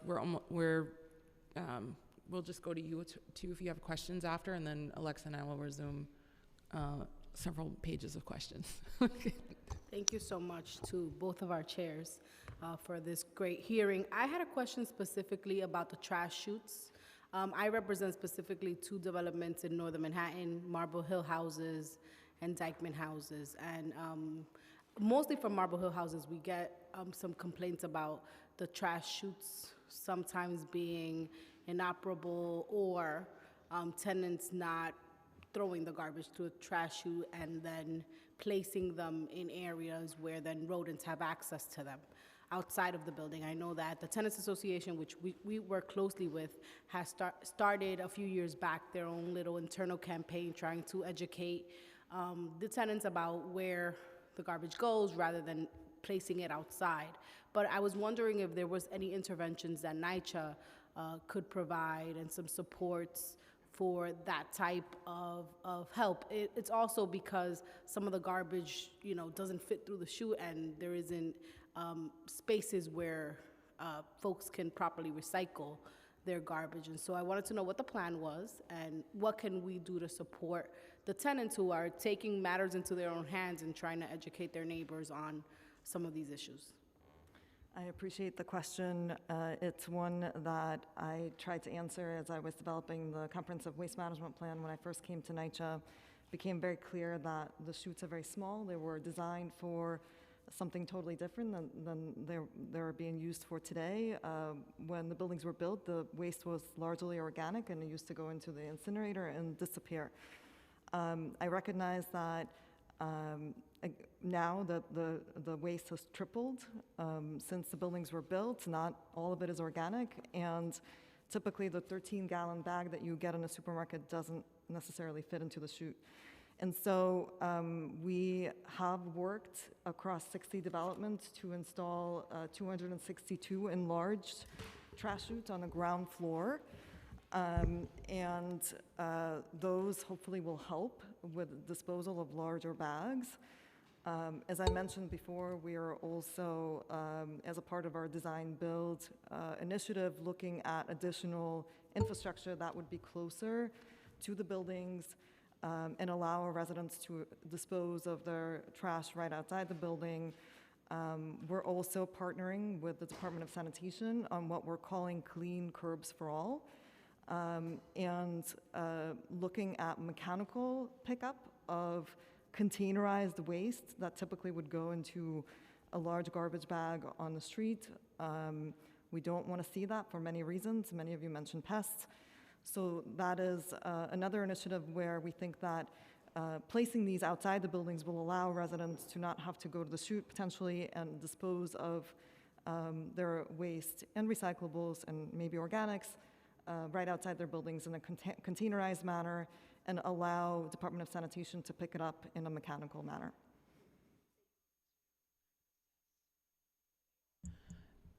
Councilmembers Brewer or Velasquez? Thank you very much. This is the age-old problem, 40 years, same issue. I hope you can solve it. But one question would be, for places where there's no storage, the Hostos, no storage, 589 Amsterdam, no storage. Would you be using some of the chutes or the bins that the mayor suggested for commercial? Is there something we can do? 589, every day, out on the street, it's got a little fence, etc. So I'm just saying, sometimes there's no place to put the garbage, to store it. How are you going to handle that?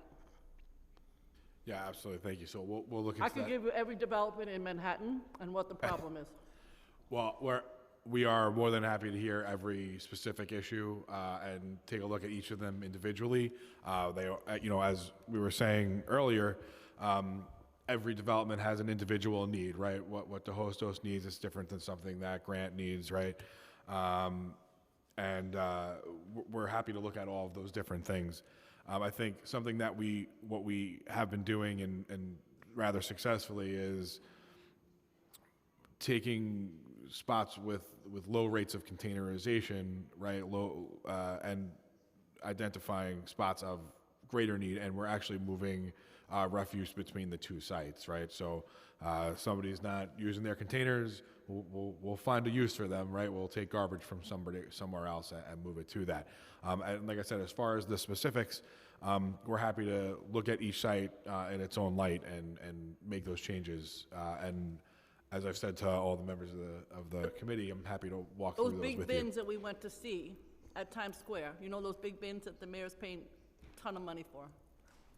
Why can't NYCHA get them? You were talking about the smart bins? Yeah. No, you're not talking about the smart bins. No, I'm talking about the one that's in the commercial districts that the bids are getting. These are the mechanical collections? Was the Times Square Alliance one? Oh, yeah. They're just closed. I would like them to also go to NYCHA, and I can give you the locations. Yeah, thank you, Councilmember. So actually what Vlada just mentioned was the pilot for Clean Curbs for All, which we are working very closely with NYCHA on, and that's for mechanized containerized collection. We're doing that pilot very much in collaboration with them, and we hope to have those bins out on the street probably in the next year or so. And so that's something that we're looking at in parallel to a larger initiative around containerization of our trash, and not just looking at, one-off pilots. I think what we're really focused on, and this gets back to what you all were talking about earlier, is a real, uniform citywide approach. And so that's something that the department is beginning to look at and hopes to move forward with. So not just for NYCHA, but for private residential developments as well. And as part of the adopted budget, we were very thankful that the administration and the council added additional funding for those programs. I'm never satisfied, but thank you.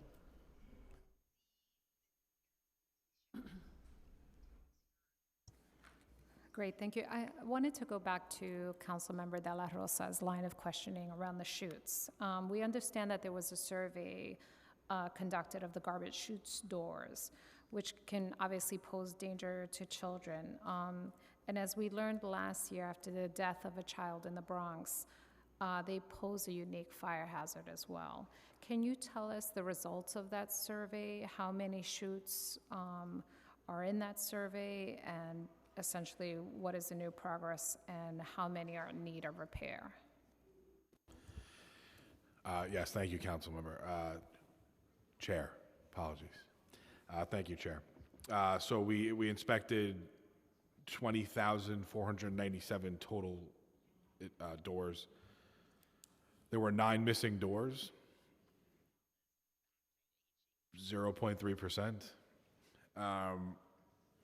There were 1,400 doors requiring replacement,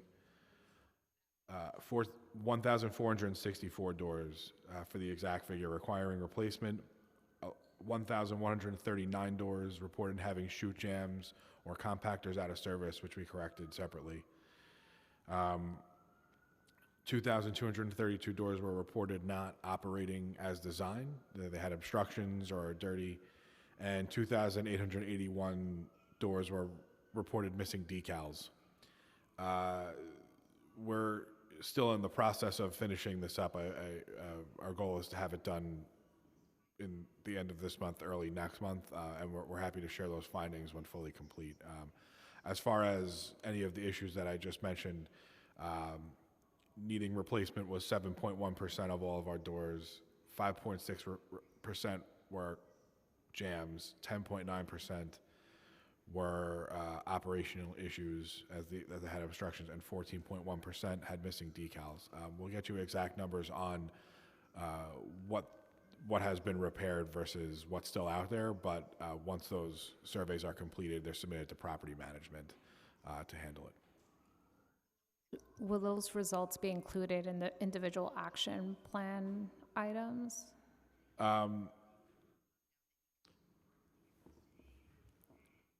So the chute, right? It's kind of two different things, right? But the chute doors, obviously, the trash chutes are a part of how we do collection at that development, right? They're essential. But the survey creates kind of almost its own action plan, right? For each development to go back and follow up on specifically chute doors. It's a separate item. Obviously, you mentioned the safety issues, and there's nothing we take more seriously than our resident safety. Yeah, I appreciate that, and obviously it's its own action plan as well. I think part of the challenge that we see across, right, the issues are layered and compounding, and there are so many different action plans for one development. You have to kind of have an enormous amount of time and a special hieroglyphics ring to figure out the status of your development based on 58 different reports that are written in very different languages. It's very hard to get a comprehensive understanding for each development, like what is actually happening on the ground and what are the time frames for all the different, and obviously you represent one element of, of issues that developments are facing. So I appreciate it and don't expect you to answer the big meta issue. However, I guess to the extent that these action plans where residents are going to go and check, they need to be comprehensive and full. Yeah, and Chair, could not agree more. Like I said previously, the safety of our residents and the ability for them to remove refuse from their apartments is a high priority for us. trash chute doors, the reason it's kind of, and I say action plan, it's not really a true action plan. It's actually an immediate follow-up. There is no real, there's no like, hey, we'll get you an action plan and we'll get you an answer in a couple of months. It's your trash chute door is broken, there is a safety issue, and that requires an immediate follow-up. So the reason for separating it out is to treat it as a safety issue. We want it to be separate, solely focused. There's a lot of action plans, and we don't want this particular safety issue to get lost in the mix. Something that we are doing, and we're working on finalizing, as I mentioned in my testimony, is a new scorecard system. That will allow us to kind of look at waste management as a whole, from everything from the stairwell to the waste yards to any containerization we can add in a play yard, to, instead of throwing the item on the ground, right, you can walk over to the container, you're more likely to do so. So we're working on that, and what we want to include in that is actually how we do collection. There was a lot of concerns raised from members of the committees, and that is something that we've noticed too. This didn't fall on deaf ears, so we are working through that. Something that I want to personally mention is, as I've gone around to a couple of, I've read the original report on like grant houses and some issues with Parkside houses, and having had to go there for different reasons, I always walk around. If I go there for elevators, I go look at waste, right? If I go there for waste, I go look at pests, right? And I look at all of the groups under my purview and see what's going on there. And I think what I've noticed is from the report, it was interesting to me, and it's not perfect, right? All rats are bad. Any rat is a bad rat. But we are making some progress and seeing, they're like, for example, like grant houses, right? We put down wire lathe and there's no rats in that area anymore, but there are rats in another area. Talking to residents, understanding, hey, is it getting better? Are we making a dent? And really truly understanding that is something that's very important to me as I walk through development. So getting back to your question, the scorecard is something that we are looking forward to, looking at waste management as a whole. Not just is it dirty in an instant moment, not just a snapshot in time. It's how are they doing collection? How are they throwing out? How does it look 4 hours later? And how does it look, the end of the week, right? We want to look at all aspects of that, not just improve one piece of the process and move on. I appreciate that. In terms of the chutes themselves, is capital funding needed to repair the garbage chutes, or is that considered expense funding?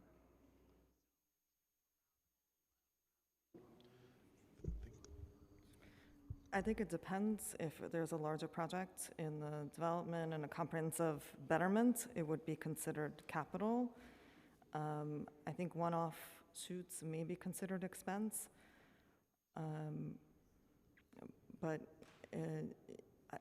it is, I think it is largely an operational function, not a capital function, because if it's a one-off, it would be an expense response or operational response. Right, so I guess, are you asking about how we're responding to the trash chute inspections? That's through our expense funding. If we're doing a larger project like widening or something like that, we'll refer it to capital. But to correct this, the numbers I just gave you, that's coming out of the expense funding. Great. Thank you.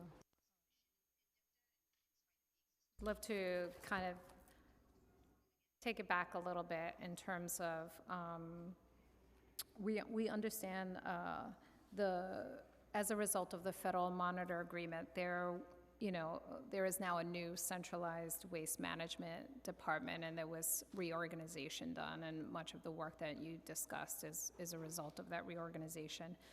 Can you just clarify for us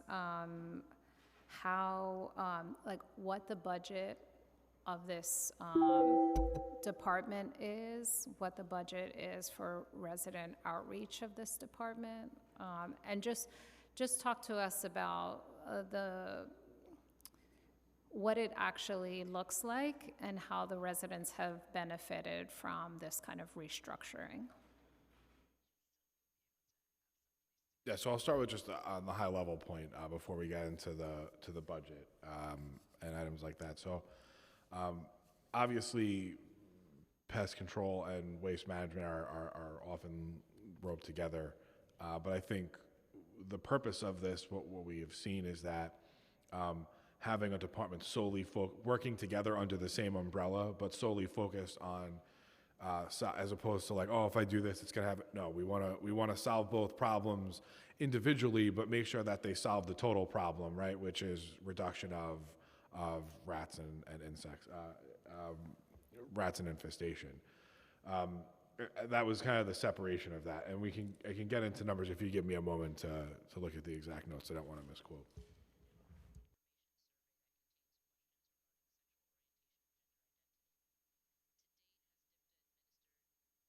I can follow up with you on exact budget and head count in a later follow up for the sake of time, if that's all right.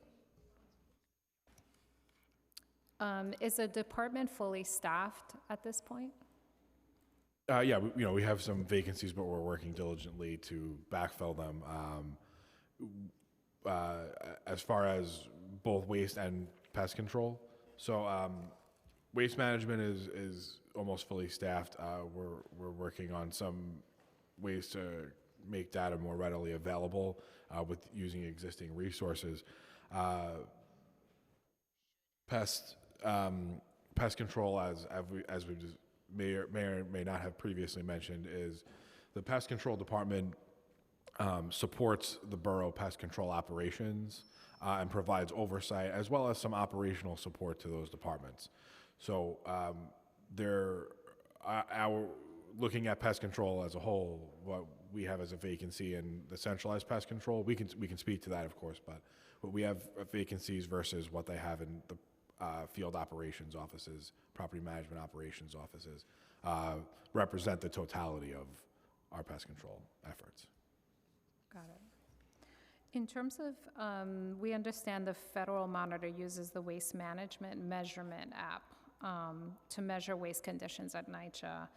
The monitor, we understand, is working to transfer this system to NYCHA.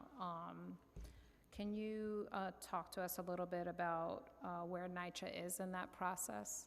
Yeah, so we're working out some of the specifics of it, actually. Like I said, we want it to be a more objective rating system as opposed to a snapshot in time. Just to expand on what I had answered in your last question, which had nothing to do with the scorecard. But ratings are, essentially based on that 1 to 5 rating. So since the scorecard started, we've seen our rating go. I mean, it's not monumental, but it has gone from 2.6, 2.61 to 3.27 overall as a cumulative rating on an average. So we are happy to see all improvement is good improvement. Obviously, we'd like to have seen it go from a 2.6 to a 5, but it's only been a year. So we'll continue to work on that as it improves. And like I said, we want it to have a more wide-ranging look. We want to monitor how collection is going. We want to look at just a random time during the day. Are the groundskeepers making their rounds and caretakers making their rounds? And is what we're doing kind of working, right? So as we work to understand a little bit more I'm having a loss of word here, but as we want to look at the points that we want to rate more properly, if we look at the specific points, we'll follow up with a progress report on that. But I think, like I said, we want to look at this more objectively, not just a snapshot in time. How does the development look? Because it's an ongoing battle. Is there a timeline that you're looking to work with in terms of integrating that system wholly? Obviously, we would love to have it already in place, but truly, I don't have an exact answer for you on timeline. I can look at where we're at in the process and follow up with you to give you a more exact timeline.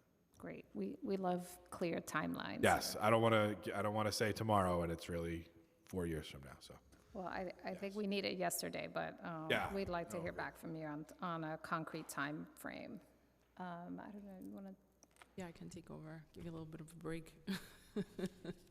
Also want to recognize Councilmember Pilina Sanchez. Thank you for joining us. Do you have any questions? Okay.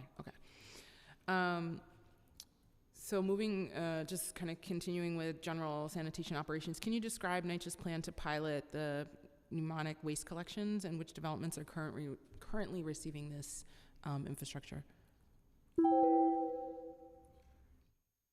I just wanted to acknowledge Councilmember Brewer. I think that the first conversation about the pneumatic system happened in your office. I am proud to say that Polo Grounds in Ringgold, we got news this morning from the comptroller, it's been approved. Those are the two developments where we're designing the pneumatic system. And the reasons for why we chose it is because it's a high-density site. It didn't have interior compactors that were operational at the time that we selected it. The caretakers were shoveling waste. Which site is this? I didn't hear Polo Grounds in Ringgold.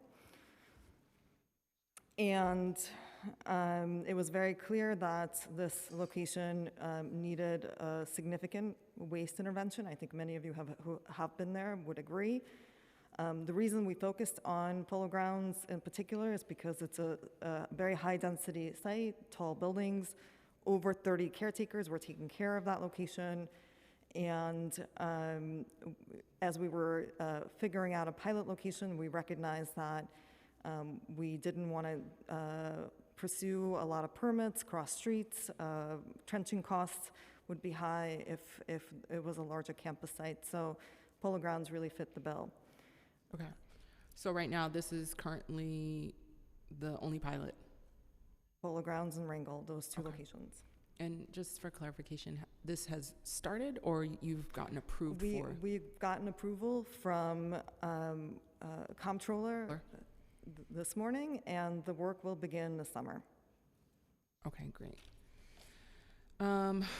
In the mayor's housing plan, the city has committed to pilot mechanical waste collection for NYCHA developments where pest-proof containers would be emptied into a truck using an automatic hoist. I know we've talked a little bit about mechanization. What will be in this summer's request for proposals for this pilot? We are targeting a location likely in Brooklyn.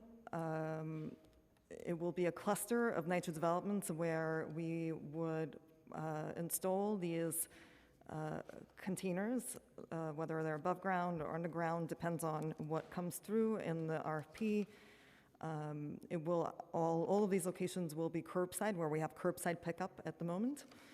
And the partnership is, again, a true partnership with Department of Sanitation, where they will be running the trucks to pick up this waste in a mechanized manner. Okay.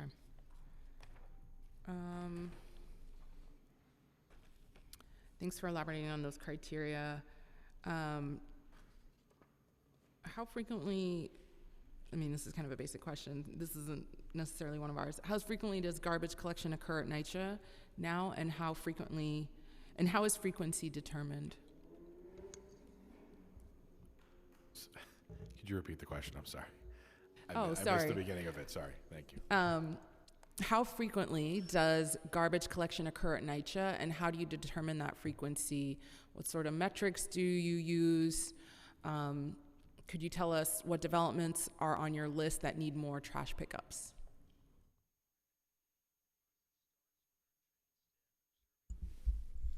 I want to make sure I answer all your questions.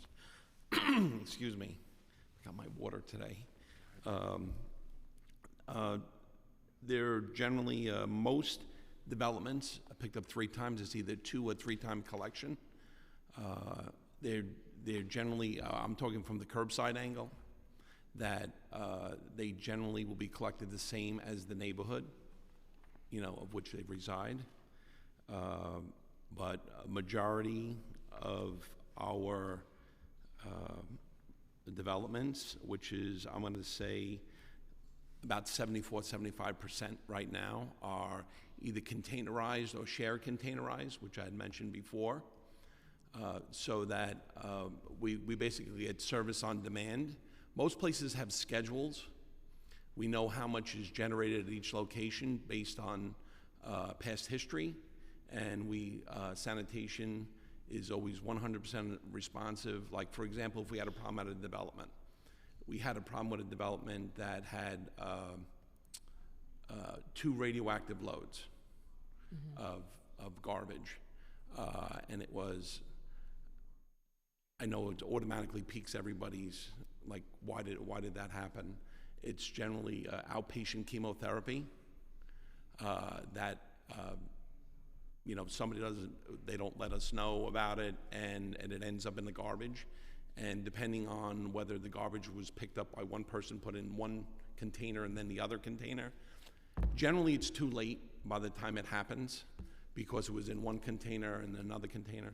So the bottom line is they needed alternate service because those 2 containers could be basically quarantined for as much as 30 days. So we had to deliver to another development. So that's a shared development. So sanitation immediately gave us enhanced service for the other development, which was only getting 3 days a week, and then they enhanced it to like 5 days a week, or you know, whatever service we need, they generally provide. So the containerization is either a schedule or it could be a call-in. If they don't generate as much, some of the smaller developments don't generate as much material, so they, you know, they'll just call it in as necessary. Okay, thank you for illuminating that with an example. Last year, NYCHA was asked how much garbage in terms of tonnage was collected in 2019, 2020, and 2021, and was unable to provide that number. Are you prepared to provide that number today? How does DSNY track waste tonnage from NYCHA in its monthly and annual reporting? Yeah, thank you. We will defer to our partners at DSNY for the answer to that. Good afternoon. So 2019, and so just an important caveat here. So what we are able to track is the tonnage that we collect from NYCHA via the containerized service, because that's a dedicated service just for NYCHA. What we are not able to track is where a NYCHA development is on a curbside route, and that material is collected alongside every other apartment building or house that's on that route. So we're not able to get into that level of detail. But as Al mentioned earlier, you know, 75-ish% of developments are containerized in some way, shape, or form. So this does capture a significant share of that. So 2019, containerized tonnage, an average of 11,773 tons per month. 2020, that went up to 14,211. 2021 decreased to 13,423, and 2022 through May, which was the last full month we have, is 11,547. So, you know, saw definitely a big spike in 2020, more folks staying at home, more folks eating at home, learning at home, working at home. That spike subsided a bit in 2021 and now is back toward what we see as sort of typical levels from 2019. Okay, and while we have you here, or up at the mic, we understand that NYCHA pays DSNY for a portion of sanitation services. There is a bill before the state right now sponsored by Assemblymember Epstein, A8209, that would eliminate NYCHA paying fees to DSNY. Can you elaborate on where exactly NYCHA is paying fees to the city for garbage service? And what is the cost of the contracts with private waste carting entities? How many contracts are represented by the total cost? And I can repeat those as we're talking. Sure, and I can just speak very quickly to what sanitation is paid for, and then hand it over to NYCHA to talk about the bigger picture.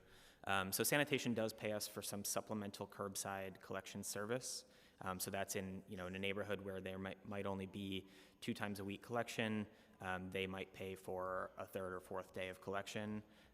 That's been a long-standing practice between NYCHA and the city, and over the last 3 years, it's ranged somewhere between 750 and 800,000, typically around 750,000 a year, and then I'll pass it over to NYCHA to speak to the bulk collection.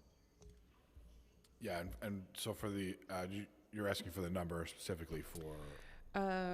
Yes, so can you elaborate on where exactly NYCHA is paying fees to the city for garbage service? I think that was answered with the 3rd or 4th supplemental pickup. Right. But if there's anything else you want to elaborate on, that's welcome. And then what is the cost of the contracts with private waste carting entities? And how many contracts does that total cost represent?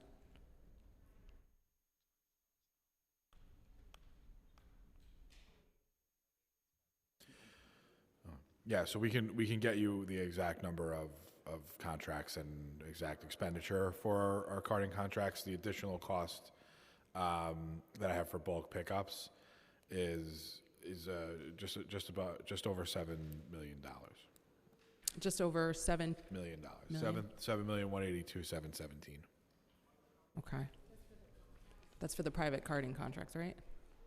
No, that's for you know what? Let me clarify that. Let me clarify Yes, that can number. you clarify? It's like a big number. I want to clarify it and get back to you on that. We'll follow up with you. Thanks. Okay, so and we'll send the question for follow-up, but the question is about the private carting contracts, the total cost of how, all of the contracts, and how many does that represent? Absolutely. We'll get you an exact number and Great. exact cost of our hauling contracts. I'm going to ask one more question. Do you want to? Yeah, go ahead. That request is specifically for the private carting. Yes. Private carting entities. Actually, we'd also like to know in terms of contracts, what are the costs in kind of every center of private contracts? So, like in the pest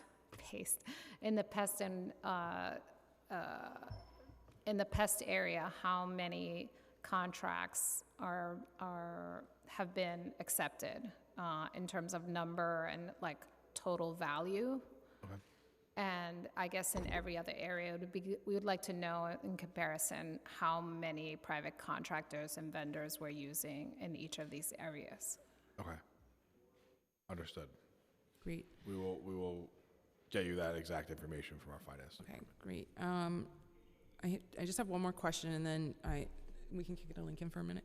Okay, so in 2019, NYCHA asked DSNY to increase curbside collection to 7 days a week. DSNY was unwilling to provide those services due to costs, which I understand was mostly attributed to headcount. Has any thought been given to how DSNY and NYCHA can collaborate to both meet waste management goals and NYCHA resident employment goals?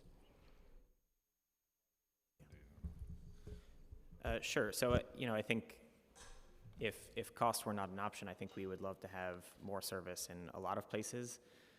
Unfortunately, cost is a main constraint for us. And so that's something that, in general, we're constantly looking at, whether it's on the litter basket service side, on residential collection side, collection specifically for NYCHA, et cetera. We don't have any residential properties anywhere in New York City that have 7-day-a-week collection. And, I think with the exception of maybe a very rare instance, it's probably not warranted to have 7-day-a-week collection at the curbside. But I think this is something that we're obviously working very closely with NYCHA on. We want to meet their needs, whether that's through containerized collection and supplementing the containerized collection, whether that's through helping them out with additional curbside collection where and when that's necessary. And I think that's really the goal of the Clean Curbs for All pilot. And we're very optimistic that the pilot is going to be a rousing success.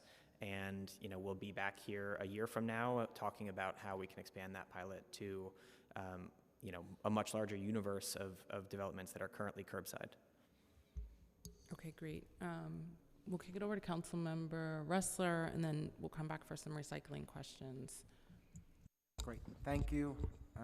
Firstly, it is especially good to see my friend, Deputy Commissioner Greg Anderson. So fun to get to chat with you even in the awkwardness of a hearing. So first and foremost, I really want to thank the chairs Nurse and Aviles for their leadership here. The rat conditions across New York City are worse than ever. Certainly in my memory, during the pandemic, things have just gotten absolutely awful. And this issue needs a great deal of attention, but in no place greater than in our public housing developments. And, you go into NYCHA developments and the basement floors are dirt and there is no concrete that's been in place. And they are just rat infested. I walk around and there is no basic garbage infrastructure to handle 500, 700 unit developments that is functioning. And even more tragically, there is just a fundamental lacking of a waste management plan per building in the development. I walk around my NYCHA developments and there's just garbage bags strewn wherever they may be. And oftentimes, they're directly in front of people's doors, which leads to high concentrations of rats directly where people are walking each and every day, where kids have to pass, where seniors have to pass. It is disgusting. And our tenants deserve so much better. So I just want to start with that. How do we implement a waste management and rat mitigation plan in each of the 7 developments in our district? In my district. Thank you, Councilmember. We obviously share in your concern. That's why we're here. We agree that rat mitigation is something that we need to do better on. That being said, each development does have an individualized action plan. We've made those public. For specific developments, as I said to every member of this committee, both committees, I am happy to walk through each specific development, walk through the individualized action plan, and make improvements to that plan. This is something that we've done across the authority. Like I said, we've made these individual action plans transparent, and we are happy to take on any individual or specific items as a one-off, walking the property with you, I would welcome the follow-up and the meeting with my tenant leadership. I can tell you I've brought NYCHA leadership to my developments. We've looked at the trash bags randomly piled up in front of people's doors, and I don't see changes.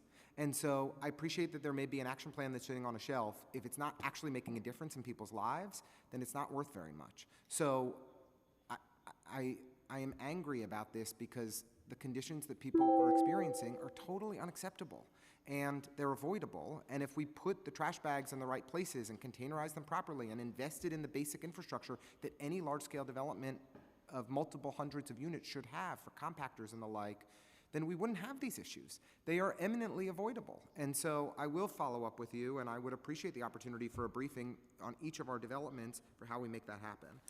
Councilmember Ressler, I just wanted to quickly say that as we developed the comprehensive waste management plan, the same issues that you're describing were exactly top of mind in developing that plan, and we worked really hard to advocate for over $500 million in investments that have never been made in our buildings since they were built. And so that work got approved, that funding got approved in March of 2021, last year. We are, my team and myself are working really, really hard to move those contracts through procurement and rebuild that infrastructure. I do think that in a year, hopefully when we're having this hearing again, you'll see the differences where we have made investments. My colleagues in operations will say to you that they've seen reductions of about half of the issues that we're discussing. So I do want to make sure that as we walk away from this hearing, you are aware of all the work that we're doing. And the neighborhood rat reduction model, did I go over? They're still talking, so I'll keep talking while they're talking. The neighborhood rat, until the chairs tell me to shut up, right? The neighborhood rat reduction program, was announced with quite a bit of fanfare some 5 years ago. Is that still the model that you all are employing, or have you moved on from that and it's now whatever you announced in the capital plan for last year? Yeah, so as far as the investment, we are still working through that. It's at 101 developments. We've seen a 48% reduction in those developments, and across that was 101 developments. As far as our approach to pest control in general, we've moved into the idea of integrated pest management. I almost said paste. I was confusing paste and west before. It's been a long hearing. Yeah, sorry. So thank you for that moment. So as we've adopted IPM, we have seen our pest complaints reduce and our follow-ups from exterminators increase. And that's kind of the goal. Obviously, the reduction in complaints is a reduction in hopefully the existence of pests, but there are increased follow-ups from our exterminators across the authority. Okay, and at those 101 developments where you made those major investments, have we seen a significant reduction in the complaints around rats? Is that the 48% reduction? That's at those 101 developments in particular? Yes. Okay, and is that and that model is being expanded based on the investments that were announced in 2021. It's actually, right, as far as are you speaking about as far as a capital program, or? Oh, right, it was a capital program, and there was a variety of investments that were made that that NYCHA committed to as a part of those neighborhood rat reduction zones. Precisely. So we are designing new waste yards that have better visual screenings. They are sized for the facilities and the amount of waste that's coming in. They have state-of-the-art equipment. That will make a difference. We're also replacing the interior compactors. That's all a part of the city capital action plan, over $500 million that got approved in capital work. And so the idea is, as you described, those assets have never been replaced. They're all past their useful life. And so once those replacements happen, we do believe, in tandem with the behavioral change campaign, which we've also developed, a campaign for Clean NYCHA. It's really hard to ask residents to do their part when things are not containerized and disorganized. But in tandem with the capital investments that we've been able to thankfully advocate for and receive, we'll start to see those differences. I appreciate the time. I just would say NYCHA is where we should be innovating and investing in kind of innovative solutions on waste management to mitigate against pest issues. And so if there's any place where we should be thinking about containerization and how to actually get trash bags off of our streets and into protected areas and spaces, it's at NYCHA. And so I really hope that this could be an area where the Department of Sanitation and the Housing Authority work in partnership to actually push some real solutions, because there's the space, right? And there's ample space, there is density. It's where we should be doing this and prioritizing it. And I really hope you'll take that seriously. Thank you. We absolutely agree. That is the reason, as soon as Commissioner Tisch became available, we had a conversation with her. She also agrees. She's focused on this work. She's told us that. And we do also believe that our scale will allow us to signal to the market that we can do this work here at NYCHA, but also expand it to other places in New York City. Thank you. We're going to hear from Councilmember Sanchez. Thank you so much, chairs, and thank you so much for holding this hearing. So hello, good afternoon. I've been listening in on the live stream, and so I wanted to follow up, I think, on something that Councilmember Nurse started to talk about earlier, which is recycling. I know of developments that don't have recycling centers, that aren't able to recycle. I believe my mom's building where she lives does not have a recycling center, and so they can't. So my first question is, what percentage of NYCHA developments have recycling centers, and what are the options that residents have where there are no recycling centers? Thank you for that question, and I would love to find out which development you don't have a recycling center. Something must have happened, because in 2015, 2016, all NYCHA developments received recycling infrastructure. For standalone buildings, there should be 2 recycling bins right outside. For campus-style properties, we have bins per 3 buildings. We recognize that's not always convenient to walk a distance. I know that in Pomnac, we actually measured, it's about 700 feet to walk to a bin. We're looking at other solutions at Marcy and Morris. We are going to be piloting different bins that will allow closer to the building disposal of both recyclables and organics. So as we agree on sort of standardized infrastructure through those 2, we will begin advocacy for more recycling infrastructure. Thank you for that clarification. It might be the distance that I hear mostly about. And so what percentage of NYCHA residents do recycle? Do you have any way of estimating that? I will ask my colleague, the Department of Sanitation, to. Musical chairs. Also.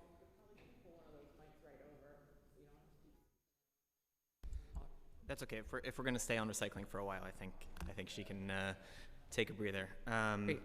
So if the question was, what percentage of NYCHA residents regularly recycle? Right now, yeah. So that's something, I mean, obviously, and happy to have Vlada weigh in more about the resident engagement that NYCHA does. What we look at when we're looking at recycling is typically diversion rate, and like I mentioned earlier, very difficult to measure diversion rate at NYCHA because the recyclables are collected on the same truck as every other recyclable in the district. So it's collected once a week on the same frequency, the same route. So it's difficult for us to measure diversion. When we have looked at it in the past and we haven't done an assessment in several years, it's been relatively low. I think we're very aware of the fact that we have a lot more work to do. And one of the things that we've worked very closely with NYCHA on, and whether that's through the inner city green team or Green City Force or some of the other programs, is really working with NYCHA residents to understand what the barriers are to recycling, the distance, the infrastructure. That's a huge barrier. That's the biggest barrier we see in any kind of housing. The harder it is to do something, the less likely you are to do it. So that's something that we have to solve, that infrastructure problem on one side, as well as the resident engagement and education on the other side. So it's not something we have a great picture of, but there's certainly more work to do. Do you have a sort of citywide NYCHA diversion rate or any sort of metric? What is low? What is low? So the last time we did an assessment, and it wasn't a statistically valid sample like the waste characterization studies we do. The last time we did an assessment, it was less than 2%, compared to a curbside diversion rate of around 17% for the city as a whole. So obviously 10% of the rate that we see citywide. Are there any specific goals that NYCHA has set around diversion rates, and how have you created any incentive programs? What is being done at this point to increase recycling? No, I appreciate that question, and it's one that I think about literally every day and night. We, in the sustainability agenda and in general, are committed to net zero vision. I think that the city has the same vision as NYCHA residents should. We are refocusing. I think earlier, you may have not been here, but I talked about the fact that we really need to address the baseline and the infrastructure. My team is refocusing on organics and recycling. We are extremely interested in the resident-led initiatives. So the work that's being done by Domingo Morales and the work that's being done by Inner City Green Team, we'd love to continue to fund and increase those programs. Obviously, the infrastructure needs to be in place. Some of that is going to happen through the newly redesigned waste yards. Some of it is going to happen in the pneumatic system. Some of it is going to happen in the Clean Curbs for All work that we're undertaking. And I think that as we are standing up this work, we are thinking about the fact that we need data points. I think that in the Clean Curbs for All pilot, we'll be able to measure, right? Because there will be dedicated NYCHA containers and vehicles. We do have a building management system in some of our buildings, and we're starting to think about how to put sensors on some of the infrastructure. And I think through the pneumatic collection, we'll be able to see what flows through. So I think that as we are recapitalizing our assets, we do need to think about data and data points, and we're actively doing that. Great. Thank you so much, and happy third hour of your hearing. Thank you, chairs. Thank you. The waste hearings go long. I don't know. People love this stuff. So we've spent most of it talking about rats. So I'm really excited we got into the recycling. I do have, just to clarify, I do have a couple of clarifying questions to your line of questioning, Councilmember Sanchez. So the diversion rate for recycling nationwide is roughly 2%. And then there was a question about, do you have target diversion rates? And I didn't hear if there was a percentage of a target diversion rate by a certain date. So at sanitation, at least, our target is just to increase it. We would love to get NYCHA up to the citywide average diversion rate. We'd love to get far beyond that. We know from our last waste characterization study that think around, and I don't have the numbers in front of me, but 32-ish% of waste is organics, and another 33-ish%, and this is just in NYCHA, is recyclable. So that's, the upward bounds of what we could achieve on a curbside basis with those two programs if we had them, fully accessible, fully engaged with the tenant or the resident population, would be around 65%. So we'd love to get to something like that. Obviously, the citywide diversion rate right now, 17% curbside, 20.8% when you include non-curbside programs. So we have a lot of work to do, and we talked about this last week with Commissioner Tisch. A lot of work to do on non-NYCHA, in NYCHA, across the board in terms of educating and engaging the population. Yep. So, I don't think we have a specific rate that we'd like to target. Obviously, the goal is zero waste, but any movement in that direction is productive at this point. And just before I lose it in my brain, the question that I have is the study of NYCHA's waste going to be included, or has it been historically included in the waste characterization study? The last one and the one coming up, is that going to be a specific breakaway item? So I know it was included in the 2017 study, and I think that was the first time in a while at least that NYCHA specifically was broken out. We are planning to do a larger multifamily study in the upcoming waste characterization study, which we will start this summer.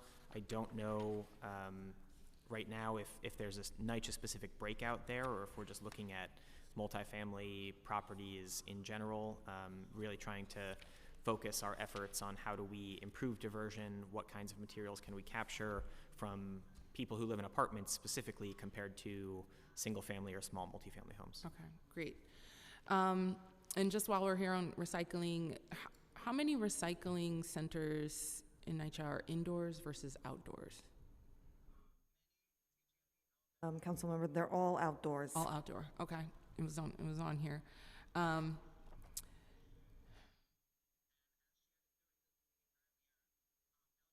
Okay, so, and then in terms of the ability to track the rates, it still was unclear to me how you all are tracking the recycling diversion rates. Yeah, so I mean, to our partners in sanitation's point, obviously we need to do a little bit more we're part of the neighborhood, right? Which we're happy to be. But we've done some work on some specific programs where we can talk about specific items that, and as far as gross tonnage that we've been working on. So cardboard, right? Reducing cardboard through our cardboard compacting and cardboard baling equipment, and our mattress recycling program. We can cite some specific tonnage on that. And we hope to do some more, weighing individual bags in the program. If you'd like, I can have Al's prepping the kind of rundown of how of our different recycling programs and how that translates into diversion. Okay, last two questions on this. In terms of organic / recycling or any of the zero waste efforts, you've mentioned compost power. There was mention of inner city green team. Great projects, obviously, big supporter of those. I am a big supporter of those. But I have questions in terms of how are you evaluating these programs? Do you plan on doing regular evaluations or some kind of annual reporting on how it's going, how the success or diversion rates are increasing or decreasing? And then if you could explain a little bit more, my understanding is like compost power, does composting versus, for example, collections, and maybe it's taken away, but maybe there is some variation there. So if you could just break down a little bit, just because obviously that's not going to be sustainable in the long run to have, if we're getting higher rates, to have food waste be processed there. And so just curious to know, one, how you're evaluating the success of these programs and what frequency you're doing that, and then also the plan for, as hopefully we succeed in this overflow and more, like, obviously more sustainable plan for that. Yeah, those are great questions. We do publish an update to the sustainability agenda every year on Earth Week. And in those updates, we do an evaluation of our programs. So please look forward to the evaluations. We have cited the tonnages of organics that have been picked up over the years from the compost power work. Inner City Green Team is relatively new, so we will evaluate and report those findings in the annual updates. And I think that we are, looking a little bit to the city to see what the Smart Bin initiative is going to yield. Obviously, multifamily recycling and organic solutions are difficult. They're difficult for our staff. So we are, doing our own work. Clean Curbs for All is one of those examples, right? The idea there is that we create a waste stream separation for the waste, for organics and recyclables that's easy and accessible to the residents. For the campus locations, again, we'll pilot the 2 locations and make sure that infrastructure is standardized, and we'll be leveraging the Campaign for Clean NYCHA and educational materials that come from DSNY to message source separation of recyclables and organics. Okay, great. And my last 2 questions, and then I'll be quiet on recycling and organics. 1, do you have any recycling centers in senior-only buildings? Yes, we do. We have a recycling station at every senior building. Oh, amazing.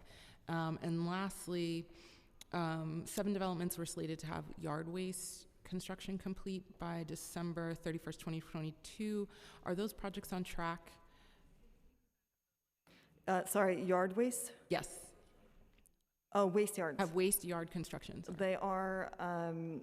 They are in the process of approval. We're moving through the procurement process.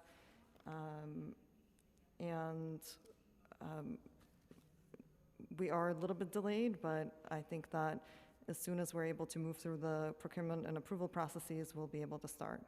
And you think you'll be able to be on track for the end of, achieving for the end of the year? Yeah. Okay, thank you.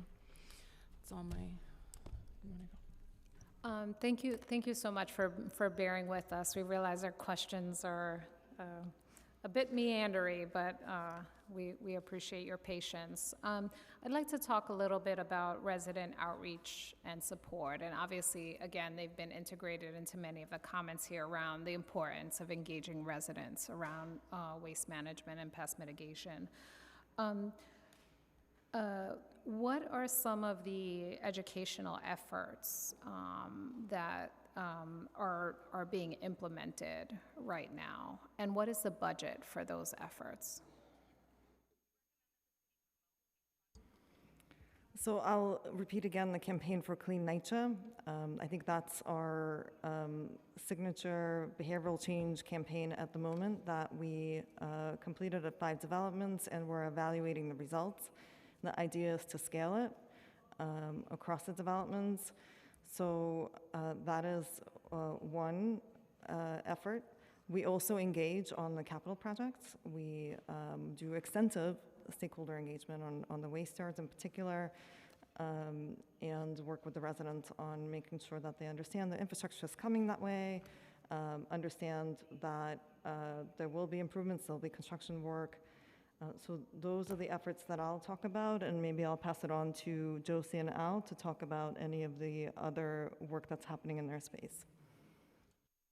From a pest side, we are engaging the residents every time we're in their apartments. We've put together a checklist of things that residents can do to partner with us to help make sure their home is pest-free. We call it the pest-free checklist. Simple things like putting lids on dog food when you go to bed, and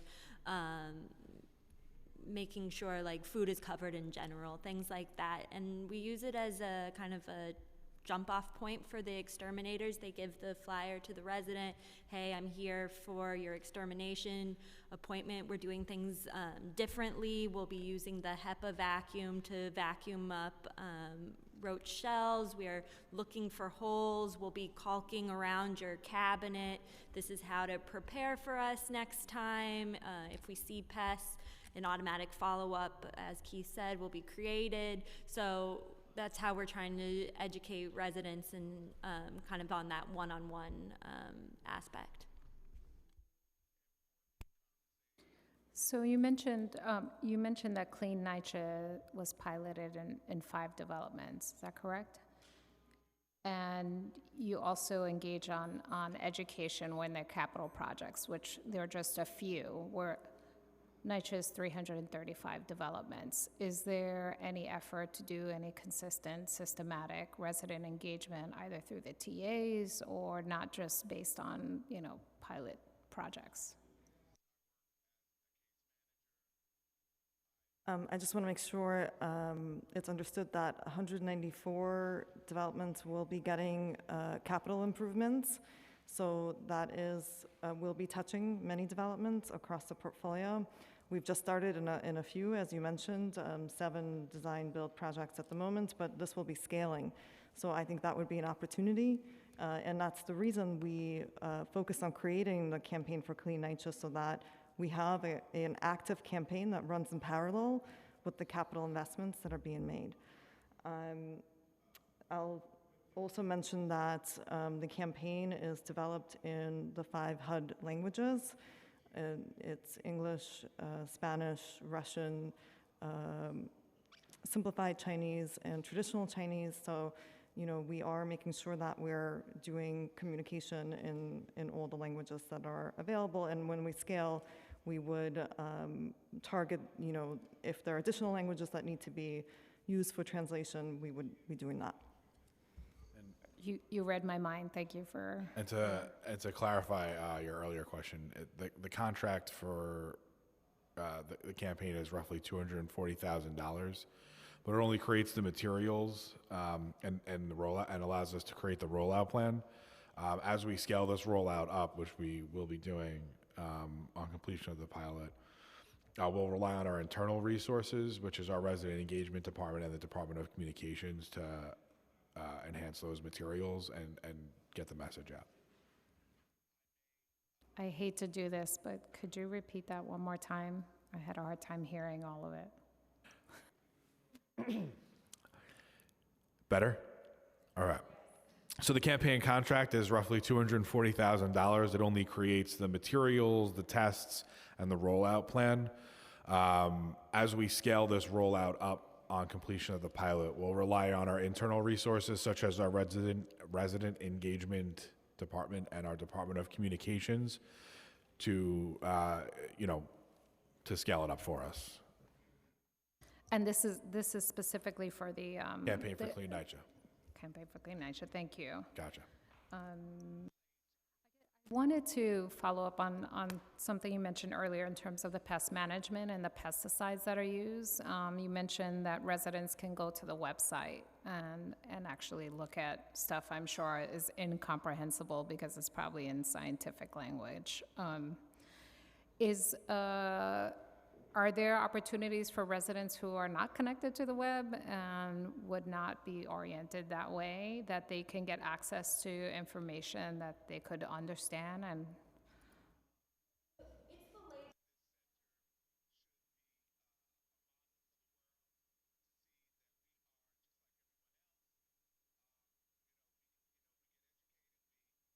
really straightforward.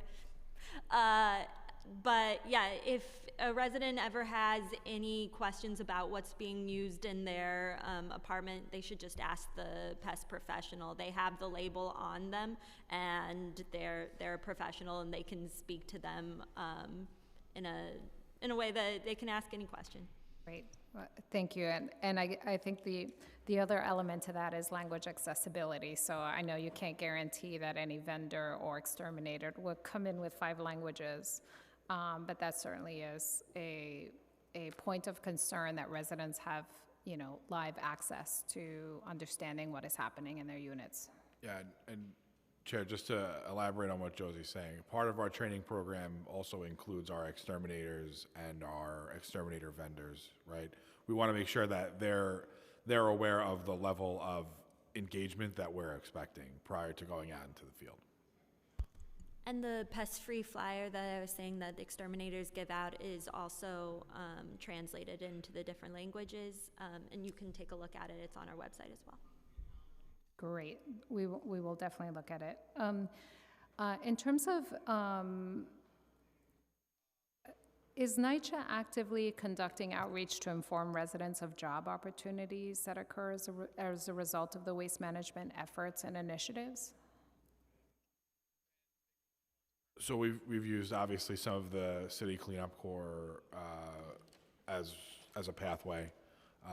We've hired some seasonals out of that initiative into our ranks. We're happy to follow up on exactly that number. What was NYCHA residents versus non-NYCHA residents. Additionally, I'm going to pass it to Josie to give the exact answer to this, but we have been able to get some residents into the exterminator ranks as well, and she'll kind of go through that as the caretaker to the.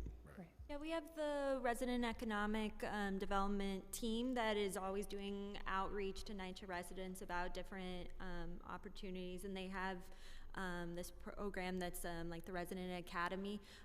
There's different tracks. There's a caretaker track. I believe there was a maintenance track, and last year and the year before there was an exterminator track, and we were able.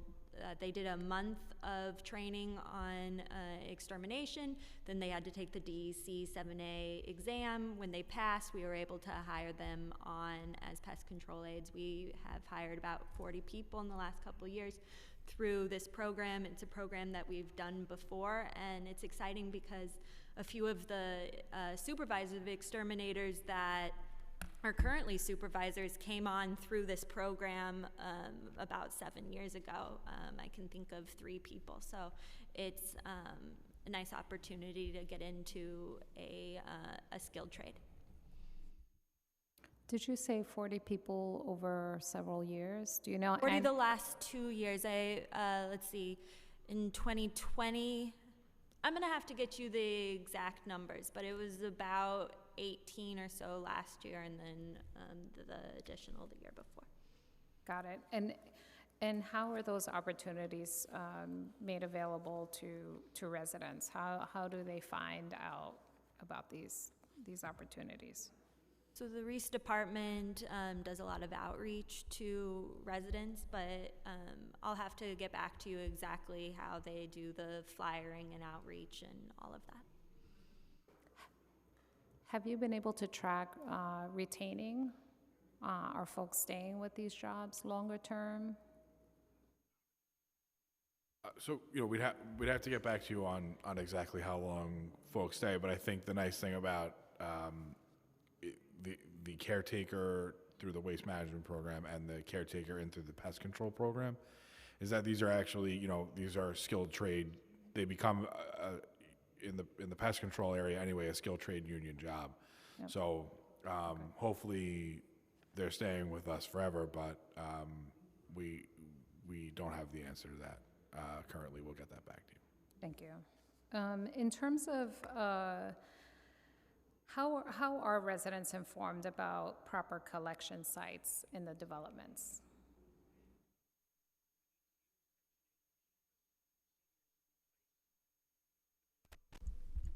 They're posted. Sorry. Excuse me. They're posted waste asset maps that tell where everything, where all the garbage containers are, where the recycling containers are.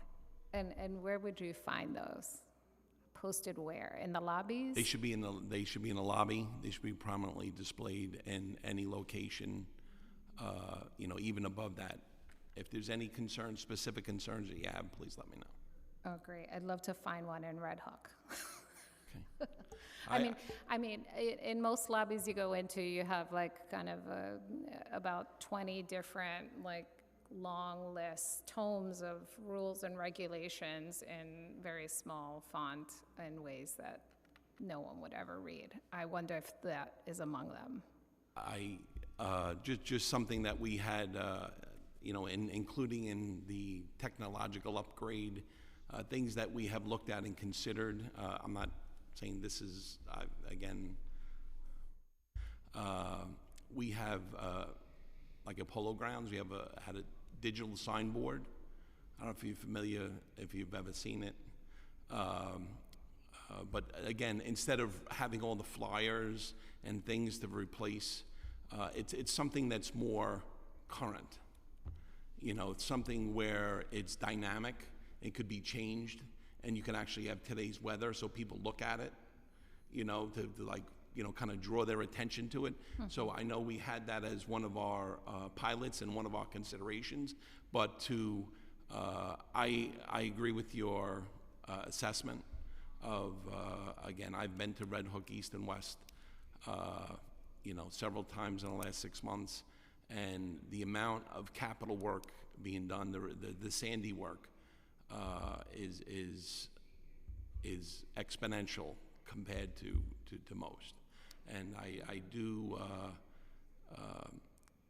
I was there recently to try to clean up as much as we can, because there's so many projects going on simultaneously, as you know. Yeah. To complete the work, they want to complete the work, and so we can move on. Things that we have done there is we've added, specifically at Red Hook, we've added, we've given them more bulk tickets. We've doubled the number of bulk tickets there because of the amount of waste had grown exponentially. Sanitation has given us additional service on the exterior compactors, of which they're actually one of the newer ones, the 2017, those compactors. But they do get a lot of use. There is a lot of garbage flowing through Red Hook. And again, the use of, I'm just off the top of my head, there's like compactor chutes, about 50%, and then 50% on the drop-off, where people drop the material off. And what happens also is, as capital work changes, right, as the ground is, one ground is given up and another one is reclaimed, and it goes in, it moves around, it creates, I agree with you, it's confusing, and I definitely want to find a better way of getting that done there, specifically for that location. It's not just general business as usual, here's your development. It's ever changing. It's so dynamic, Red Hook, that you could travel through there 3 weeks ago and you can't today. Like, it's because something has moved around. We've had to move compactors, and actually we're going to move them again. Yep. Can I ask, in terms of, I know other developments face this scaffolding. What we have seen is scaffolding, particularly in Red Hook, but in other developments, that is a trash collection item, and contractors not cleaning up the trash that is collected on these scaffolds. Is that something that you all have a plan to address, or is there any enforcement around that? Yes. Oh, did you want to? I'll just quickly say that those scaffolds are required for local law 11. A lot of times, can you hear me now better? I'm sorry. Yeah, I'm looking down because I can't hear, so I'm trying to focus. Yeah, no, and I can't. I don't know if my voice is traveling, but I'll try again. So those scaffolds are often required for local law 11 work. A lot of times they're there almost permanently. And the contractors are required to clean around the scaffolding above. I think that the COVID-19 pandemic has changed things. There may not have been as much activity or construction on some of those sites, and they may not have been cleaning as frequently, but I believe that that has been remedied. It has come to our attention. We are working with the contractors and really pushing them to do their part that they're required to do. Can I follow up on that one? Yeah, yes. Just because, before the pandemic, there might be scaffolds up for, 2 years and nobody's doing any work. So when people are throwing stuff out the window, who's in charge of cleaning that up? And at what frequency? Is it just complaint driven? if they're just up, if the scaffolds are up for years and no work's happening, it's gonna attract issues. So Yeah, I mean, and that's again, we agree with that as an issue, and our monitor reports and our scorecard reports include scaffold cleanliness. So while that gets processed through waste management and property management, we work with our partners in capital projects to follow up with the contractors and clean it up. There is a scaffolding contractor who is responsible for, under the GC, cleaning that stuff up. We take that seriously. So as soon as it's presented, we pass it to the appropriate contractor for cleanup. Great. I'll just point out that whoever the contractor is in Red Hook, all of those scaffolds are filled with trash. Filled. We can talk about it more specifically Yes. later. Follow up. I think your colleague wanted to mention something. Did you? Sorry. As far as just with all contract workers, especially the sandy sites, that it's it seems like it's going on, it goes on and on, that we want to give relief. So we've had many conversations with Capital in even recent weeks about that, just also making sure that there is access, that you need access into the fence.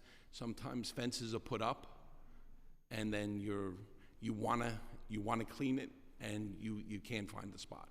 You can't find a location. So they so these are things that are brought up. We're responsible for everything. That's our site. This is our responsibility. I just want to say that outright. I accept full responsibility for everything. On the inside of the fence is supposed to be the contractors, of which we have to hold them accountable, and the outside is everything is ours. I just wanted to clarify that. I appreciate that. And I think we'd love to look more about what enforcement with the contractors are, because I think residents have complained in the circumstance of even Red Hook itself.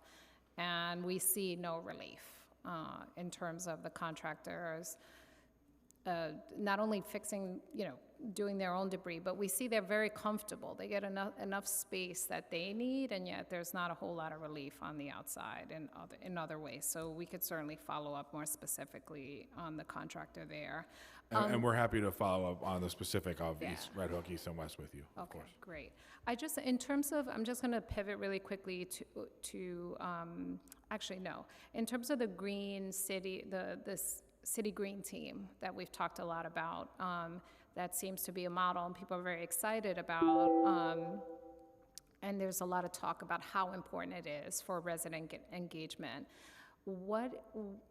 How much is NYCHA prepared to support the expansion of this pilot, and I guess how much does it cost right now?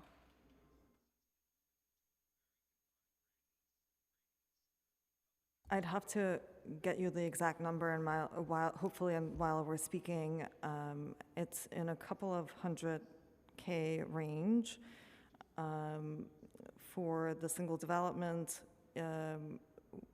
We would love to expand it, but currently this work is unfunded.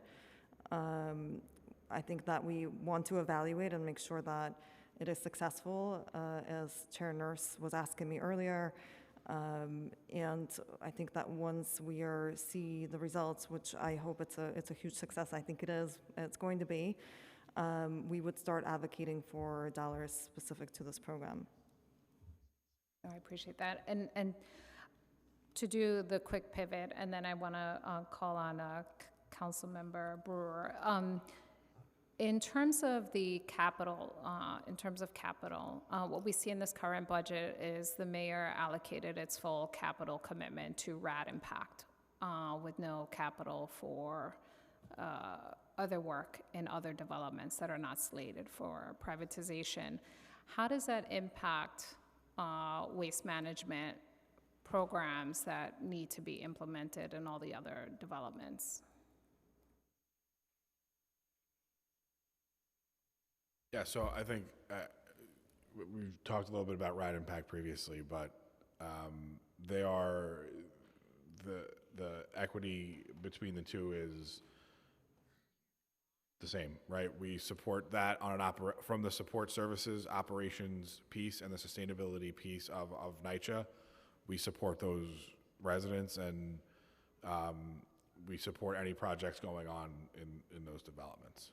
So I guess maybe more specifically what I'm asking is, with no new city dollars allocated for capital for NYCHA, how does that impact the waste management practices and pest control that needs to get done? You're asking specifically in the PACT portfolio? Well, all the money that was dedicated in this budget was specifically allocated to rat impact developments. I'm asking if the rest of the developments have no new capital allocation, how does that impact the waste management plans and goals that you set forward? So we are, again, hyper-focused on the City Capital Action Plan implementation. That's over $500 million investments in our portfolio. In the cases where the investments overlap with transition to PACT, it will depend on timing, right? So if we are able to perform the work ahead of the transition, it will absolutely happen. If we're not able to, then we assume that the developer will pick up the cost of improving the buildings. I'm going to piggy, and then it's my last question for the day. Sorry, Councilmember Brewer. I think we could all ask questions. I can give you millions of them, but we'll see. I think we have to go development by development, like you said, and then figure it out. Bed bugs. I'm the bed bug queen. And my question is, exactly how are you dealing with infestations? Do you have numbers? Rats are awful, bed bugs are awful. Are they going up? Are they going down? Are you doing top, below, both sides? And I was tried, but I didn't have enough funding as borough president to get dogs. You need 2 dogs. Have you done anything about trying to buy 2 dogs?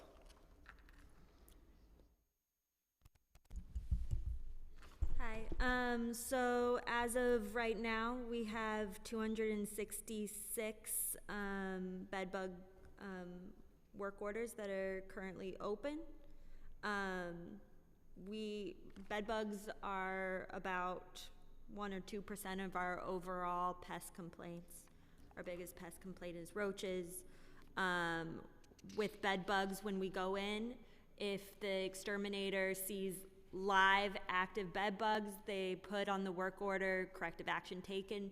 They are then prompted to identify the up, down, side to side of that apartment. They do work both. Orders. They didn't used to, but they're now going upstairs and downstairs? Yes. Okay. This is a new IT fix that we've created. Anytime the exterminator puts on the work order, corrective action taken, they must put the level of infestation of the bed bug.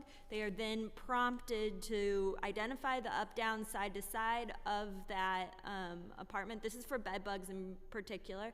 Other pests, it's different No, I know. infestation. I'm talking about, I know bed bugs. Will trigger it. So yes, they have to do the adjacent work orders. These work orders are created and then they're scheduled like any other.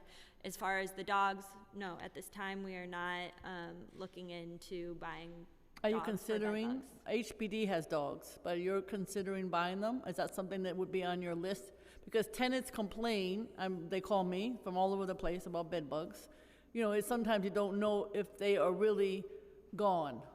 Right. The only person who knows if they're really gone is that dog. So we are doing a lot of different things with bed bugs. Dogs are something that we can look into, but we're buying bed bug mattresses. All of our caretaker eye shop have the mattress covers. We'll put them on and seal up the mattress, so even if they don't see it. Okay, so I don't know have all to. about mattress covers. So we're getting mattress covers. The residents can get mattress covers. We have steamers.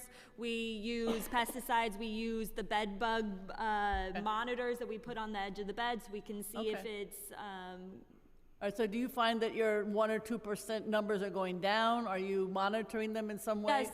And are they recurring, or is it a unique numbers? In other words, are they recurring situations? Because bed bugs do recur. Our bed bug infestations are reducing, and this is something that we talked about recently with even the federal monitor about how bed bugs were reducing at NYCHA. And this is something, the trend that is broader too. I think it was, but yes, so it's reducing. Okay. I still think you should think about the dogs because it would give a lot of solace to the residents to know that it's actually gone. Sure. Okay, thank you. Thank you, Councilmember Brewer. I just want to acknowledge Councilmember Salamanca. Did you have any? Okay. So okay, just to keep them brief, just because we have some people in the audience to testify, but I did want to ask one final question before I forget, and it was relationship to the PAC and the capital program.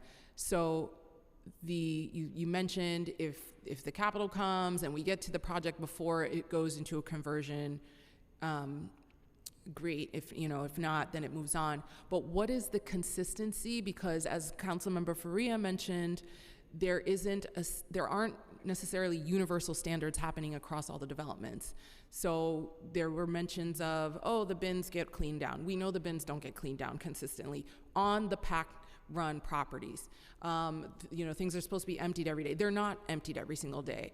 There are porters who will leave human feces in the hallways. So what is the consistency of standards being held across all developments, whether they are managed by a private company or not?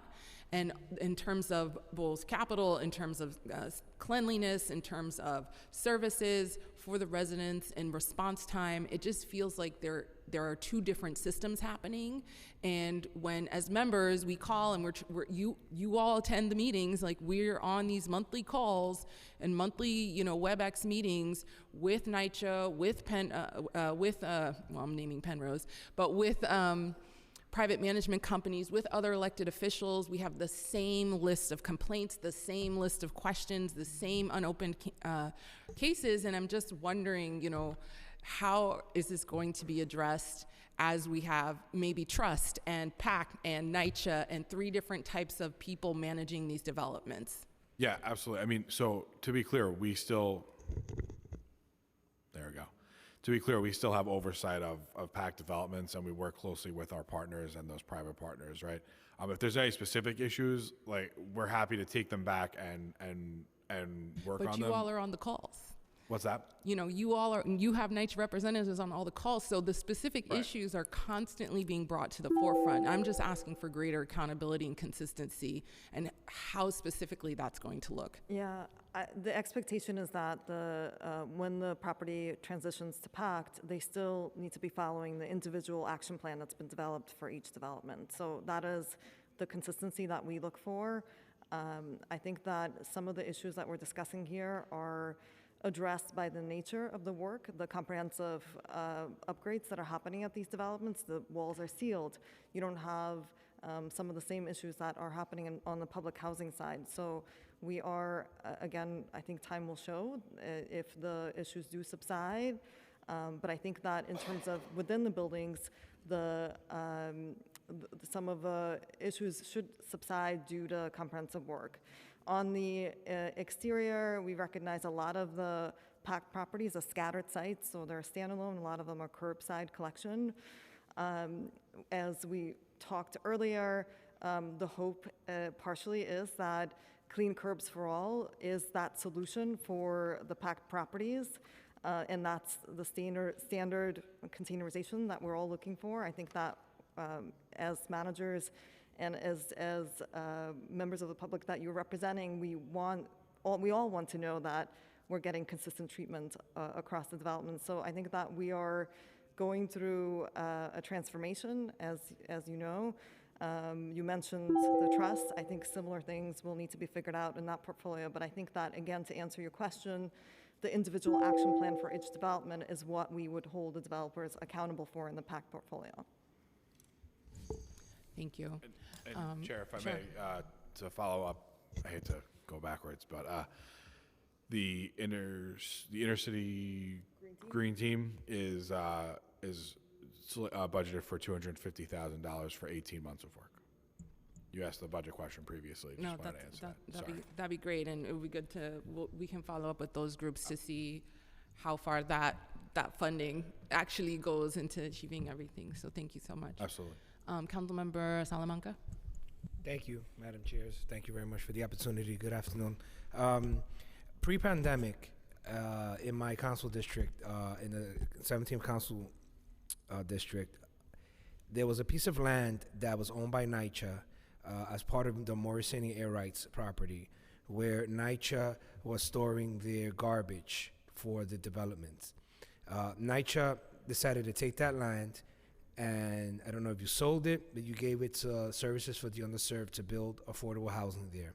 And in return, there was a plan where you wanted to take Morrisania Air Rights garbage and put it in the Jackson Houses garbage, where their president, Danny Barber, is the president of Jackson Houses. There was a meeting in my office. We stood up against that plan because, first, NYCHA doesn't pick up Jackson Houses garbage on time, and now you're just going to compound it by adding another development on top of that. And so there was resistance. And the plan, what came out of the plan was that you were going to install these NYCHA, these trash bins. I don't want to call them bins, but the where you dump the dumpsters at Morrisania Air Rights, which you did. I was there recently. And the agreement was, because you were giving away NYCHA land, that you were going to build a structure at the Jackson Houses. I guess 3 walls, right? There needed to be some opening to, so that the smell can come out. Nothing has come. I haven't heard anything about that plan. I called Danny Barber as I was driving down here, and he says, Ralph, yeah, we spoke to NYCHA. They changed their plan around, but now they need capital dollars. This is the first that I hear that you need capital dollars. And my question is, if you needed capital dollars from my office, why didn't NYCHA reach out to me to give me a dollar amount, knowing that we just passed the budget? Thank you, Councilmember Salamanca. I understand the Jackson Houses waste yards is in the 7 original developments that are going through with the design build work, and so that waste yard is designed. I think it meets the description that you're describing. It is going to have visual screening all around. It's going to have a partial roof. It's going to have state-of-the-art equipment. We're waiting for approvals. It's going through typical OMB comptroller approval process. I don't believe at this time we need additional dollars for constructing this waste yard. All right, so there's no funding that's going to be needed from the council to complete this project. In the design that we're discussing, it sounds we're mutually agreeing on the design, partial screening, full screening of the site, partial roof coverage, new equipment. It should be fully covered through the city capital action plan. All right, that sounds great. When will this project commence, the construction? We're waiting for approvals through OMB and comptroller. As soon as we have those approvals, we'll begin the work. All right, do you have a timeline? I will get back to you with a timeline. I don't have it in front of me. Okay, thank you, Madam Chairs. Thank you. Just to quickly segue on some staffing questions. Last year, you testified that federal money had come in to hire an additional 1,072 workers for a 6-month period to clean up the NYCHA grounds. Were all those workers hired? And can you tell us what was achieved with those federal dollars?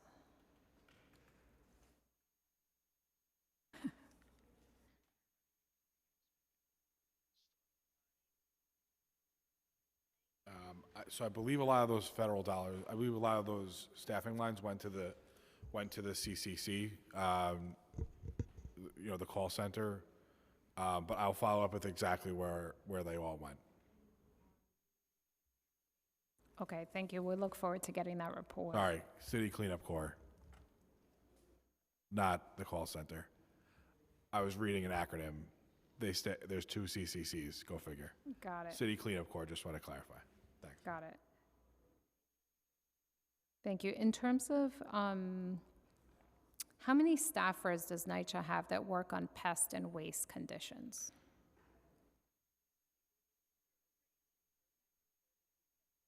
And how many of these are at local developments? Could you repeat the last part How, again? how many are at local developments? So I'll have to get you the exact breakdown, but there's 4,619 staff who work on pest and waste management issues at NYCHA. Approximately 140 of those are in the pest control department. 33 are in the waste management department. The remainder are out in the developments. So I Got it. We could do might that. be wrong, but it's about 44, 50. Got it, thank you. And what unions represent these workers? I'll have to, it's obviously varying titles, exterminators, pest control aides, caretakers, resident building Yeah, it's a mix. superintendents. It's all over the Okay. place. So I'll have to, We'll we'll get you back follow with up. the unions, yeah. Sure. In terms of the turnover rate for NYCHA workers, specifically, what is the turnover rate for NYCHA workers in the sanitation fields like caretakers? It's varying. We can get you an average turnover rate. I don't have that in front of me, but I'm happy to circle back with it. Obviously, there are folks who stay here their whole career, and there are people who leave very quickly, but we'll get you that as soon as we can. Okay. It definitely, caretakers is one that we hear a lot of, spends enormous amount of time just moving trash around developments, and I know that's something we're all working on. Is there, and chronic understaffing, I know I look at the Red Hook action plans and both say understaffed.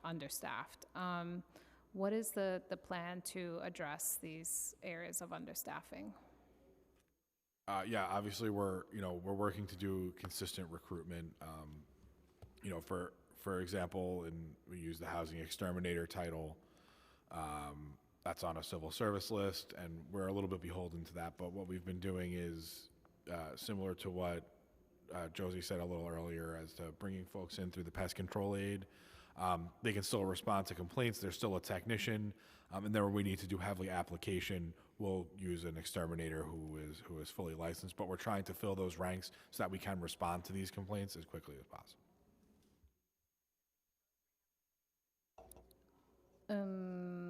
Lastly, let's see, hold on, I'm sorry. Oh, yes, the resident ambassador. Can you tell us a little bit more about the resident ambassador program and, kind of next step plans for it?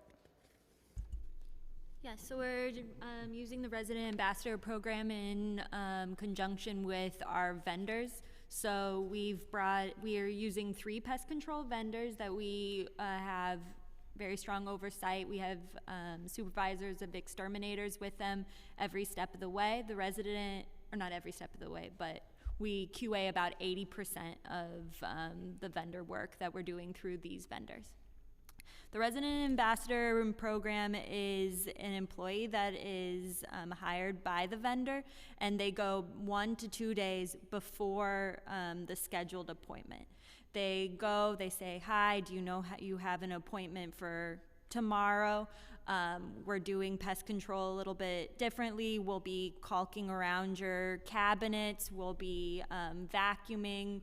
We're going to be using gel, and then the insect growth regulator, which is like a roach birth control. We have like a script that we kind of use language that, everyone, it's not super technical bug and rodent language, and we're asking, can you prepare for us? So if you see rodents or any sort of activity in your closets, please clean out your closets. If you want us to focus on the cabinets, please make sure that you have your things out of your cabinets. If it is someone that needs help, the resident ambassador will help them prepare for the appointment.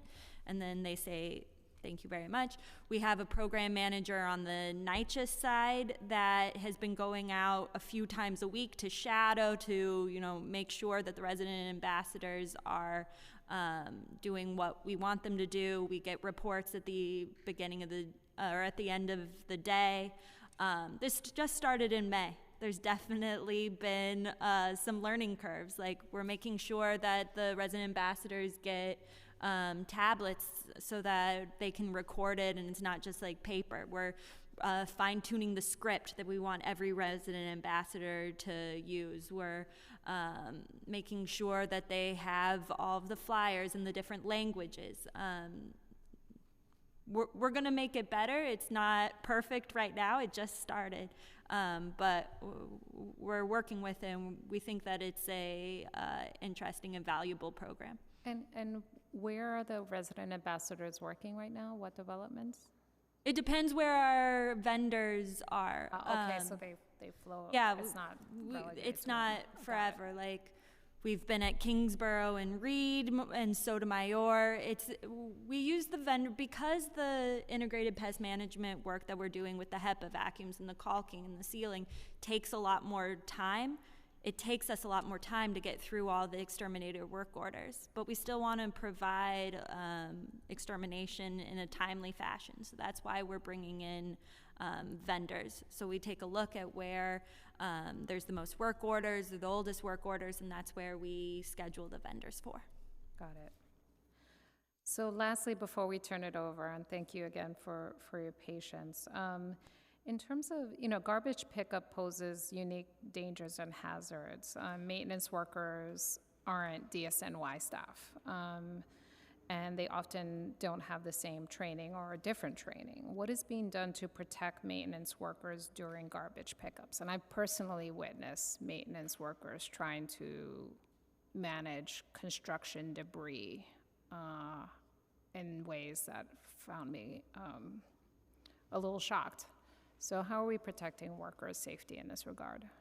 Yeah, absolutely. And I think, as far as contractor waste, I know it's very prominent in Red Hook, right, as we've discussed. The contractor is responsible for removing their waste. Obviously, our grounds folks will help because we want a clean NYCHA facility, right? But ideally, the contractor is responsible for that. Something that we're doing to, I think, improve upon that. Like I said, I drove past and through a number of developments this morning purposely because it was a garbage collection day. And I wanted to really focus in on what we were talking about today. So I think somewhere where we are going to improve and see improvement is through the creation of this caretaker's guide, right? Enhanced safety training and recycle first mindset through that guide that we're developing in partnership with the Department of Sanitation. So I think that we acknowledge that there's room for improvement, and we hope that this guide book and retraining will enhance that in our maintenance staff. Yeah, and when I mentioned construction debris, that's like debris from probably renovations in the apartments that was just piled along with regular trash, and workers just, trying their best to get it into a collection site, but totally unequipped to deal with heavy, wooden cabinets and other things from apartments. That I've witnessed over and over again, in Red Hook in particular. Okay. Yeah, and really specifics, I we'll take those back and we'll discuss those specifics offline. Yeah, just in terms of safety, 100%. Equipment, training. Most of the workers were, older women with brooms and construction debris. It just kind of defies logic. So Unacceptable, and as we've said before, safety of our residents and our employees are paramount to us, and we want to hear those specific examples. We'll take them back, obviously, specifically at Red Hook and any other members from, specific examples from council. Yes, thank you. Thank you. So with that, I think we'd like to turn it over to public testimony. Yeah. Thank you again for your time, patience, and work, and working with us to improve conditions for the public housing residents of New York City. Yes, thank you so much, Chair Vilas and Chair Nurse, for having us. It was truly our pleasure to be as transparent as possible with you throughout this process. Great, thank you so much. Thank you. So, thanks for bearing with all of our questions. We don't get these questions answered in our normal calls, so that's why we have to use this opportunity. to do it here. So I think the first up we're going to hear from is Eric Goldstein from National Resource Defense Council, who has patiently waited this entire time. We really appreciate you, Eric, and all of your advocacy for waste in the city. So as we clear out, you'll be first up. And if there's anyone else in the room who's testifying, let us know. We'll put you first. Otherwise, we had very few people signed up.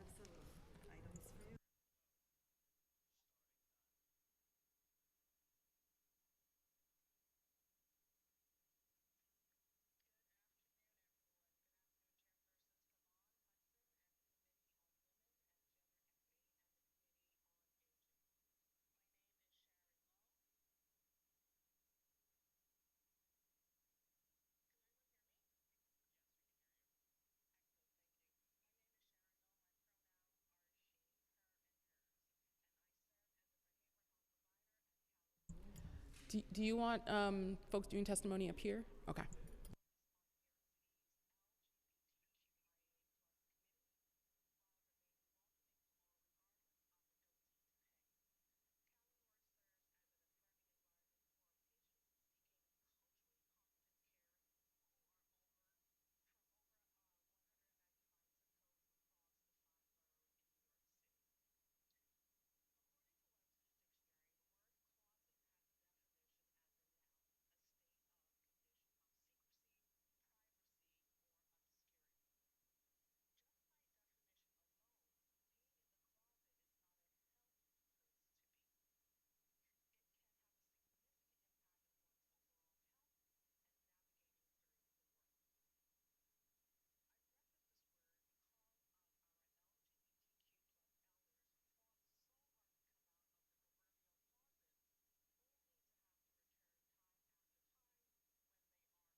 Thank you, Eric. A true hero, a true New York City hero. Thank you. Good afternoon to our two intrepid committee chairs and your dedicated staffs. I'm Eric Goldstein, New York City Environment Director at the Natural Resources Defense Council. Operating NYCHA with its more than 400,000 residents and more than 300 public housing developments in a sustainable manner has been a long-time challenge. We know, of course, that NYCHA's difficult operating environment has been only made worse by dramatic cuts in federal funding over the decades. And we understand that problems extend well beyond solid waste. Broken elevators, peeling leaded paint, balky heating systems, extensive mold problems, and on and on. But despite the many challenges, waste issues should not be placed at the bottom of the to-do list. And for more than 30 years since the passage of the 1989 mandatory recycling law, NYCHA management has given waste issues a very low priority, to the detriment of NYCHA residents who deserve and desire decent sanitation services just like every New Yorker. On waste issue after waste issue, NYCHA's performance has been below expectations. For example, on the core recycling program, metals, glass, and plastic, NYCHA didn't even have any recycling bins available over the decades until South Bronx resident Bridget Vicente from Mothers on the Move and NRDC threatened a lawsuit against NYCHA about 5 years ago. Even then, the bins that have been installed are inconvenient, not always emptied, and at least anecdotally, we understand that sometimes the recycling waste has been mixed with regular trash. Then textiles. Despite the availability in New York City of the Refashion New York City Textiles Collection Program, only a handful of NYCHA tenants have access to this service. Or take electronic waste. Same story. The electronic collections program run by the city, the E-Cycle NYC for buildings with 10 or more units, is free and convenient. But despite that, and the fact that it's illegal for New York City residents and landlords to dispose of electronic waste in the regular trash, the e-waste program is basically not available for the overwhelming bulk of NYCHA residents. Then there's corrugated boxes. Again, as NYCHA itself concedes, most of the corrugated is still treated as bulk waste instead of being recycled as required by city law. Food waste. Food waste is the largest single portion of the residential waste stream, and for the most part, it's still going to landfills and incinerators. As a consequence of all of these shortcomings and other poor trash handling problems, the rat population at many NYCHA developments is out of control. Rats are living the good life at NYCHA. NYCHA managers should consider these conditions unacceptable, and as the city's largest landlord, NYCHA needs to come into compliance with all of the various sanitation and health laws and regulations applying to solid waste. NYCHA's testimony earlier today was only mildly encouraging.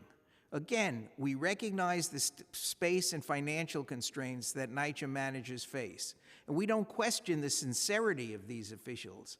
But I believe I speak on behalf of NYCHA residents when I say we are tired of waiting. And much of what we heard today are long-term promises and extended timetables. For example, the promise in the 2019 Waste Management Plan 2.0 of NYCHA to deliver state-of-the-art infrastructure and new waste yards has moved forward in only 2 developments, the Polo Grounds and Wrangell Houses. At that rate, the system's conversion won't be completed until the next century, and the rats living in these unaddressed developments will have grandchildren. We offer 4 modest recommendations. One piece of encouraging news has been the engagement of private developers that have taken over the management of several NYCHA properties in East New York, including the Boulevard houses, under the RAD program. We urge DSNY and the Department of Health to put these private property managers on notice that they will be held to the highest standards of compliance with respect to all recycling and pest-free requirements of the law, applicable to every other multi-story dwelling, and we expect that those laws and regulations will be enforced. Second, we urge NYCHA to increase support for the fledgling pilot projects that have been initiated and have been working successfully. Here are 2 examples. Bridget Vicenti's 2017 recycling pilot in the Brownsville houses, where recycling rates have tripled. That experiment has now been expanded to 3 developments, but it needs a major build-out. And if this committee and the members of this committee have not yet met with Bridget Vicenti, you ought to meet her firsthand and see what she has been accomplishing and see the potential that exists there that has not yet been fully exploited by NYCHA. Again, Domingo Morales has this wonderful compost power project at 5 NYCHA sites.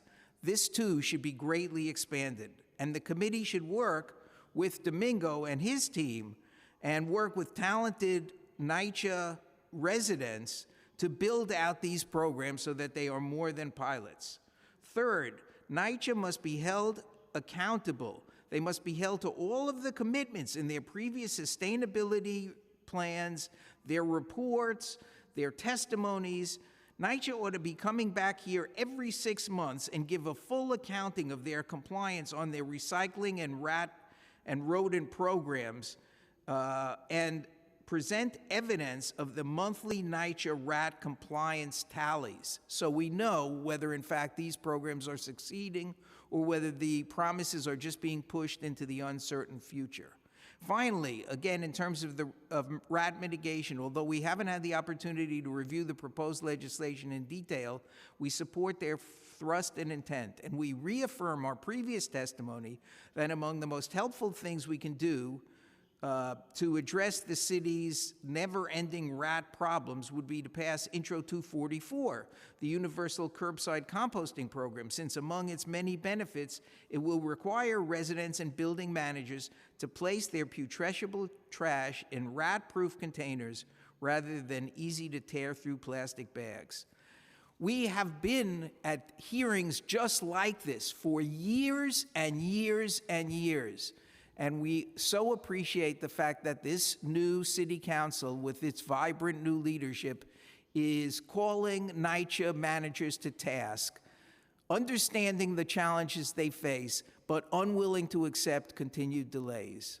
Thank you for your testimony, for your attention.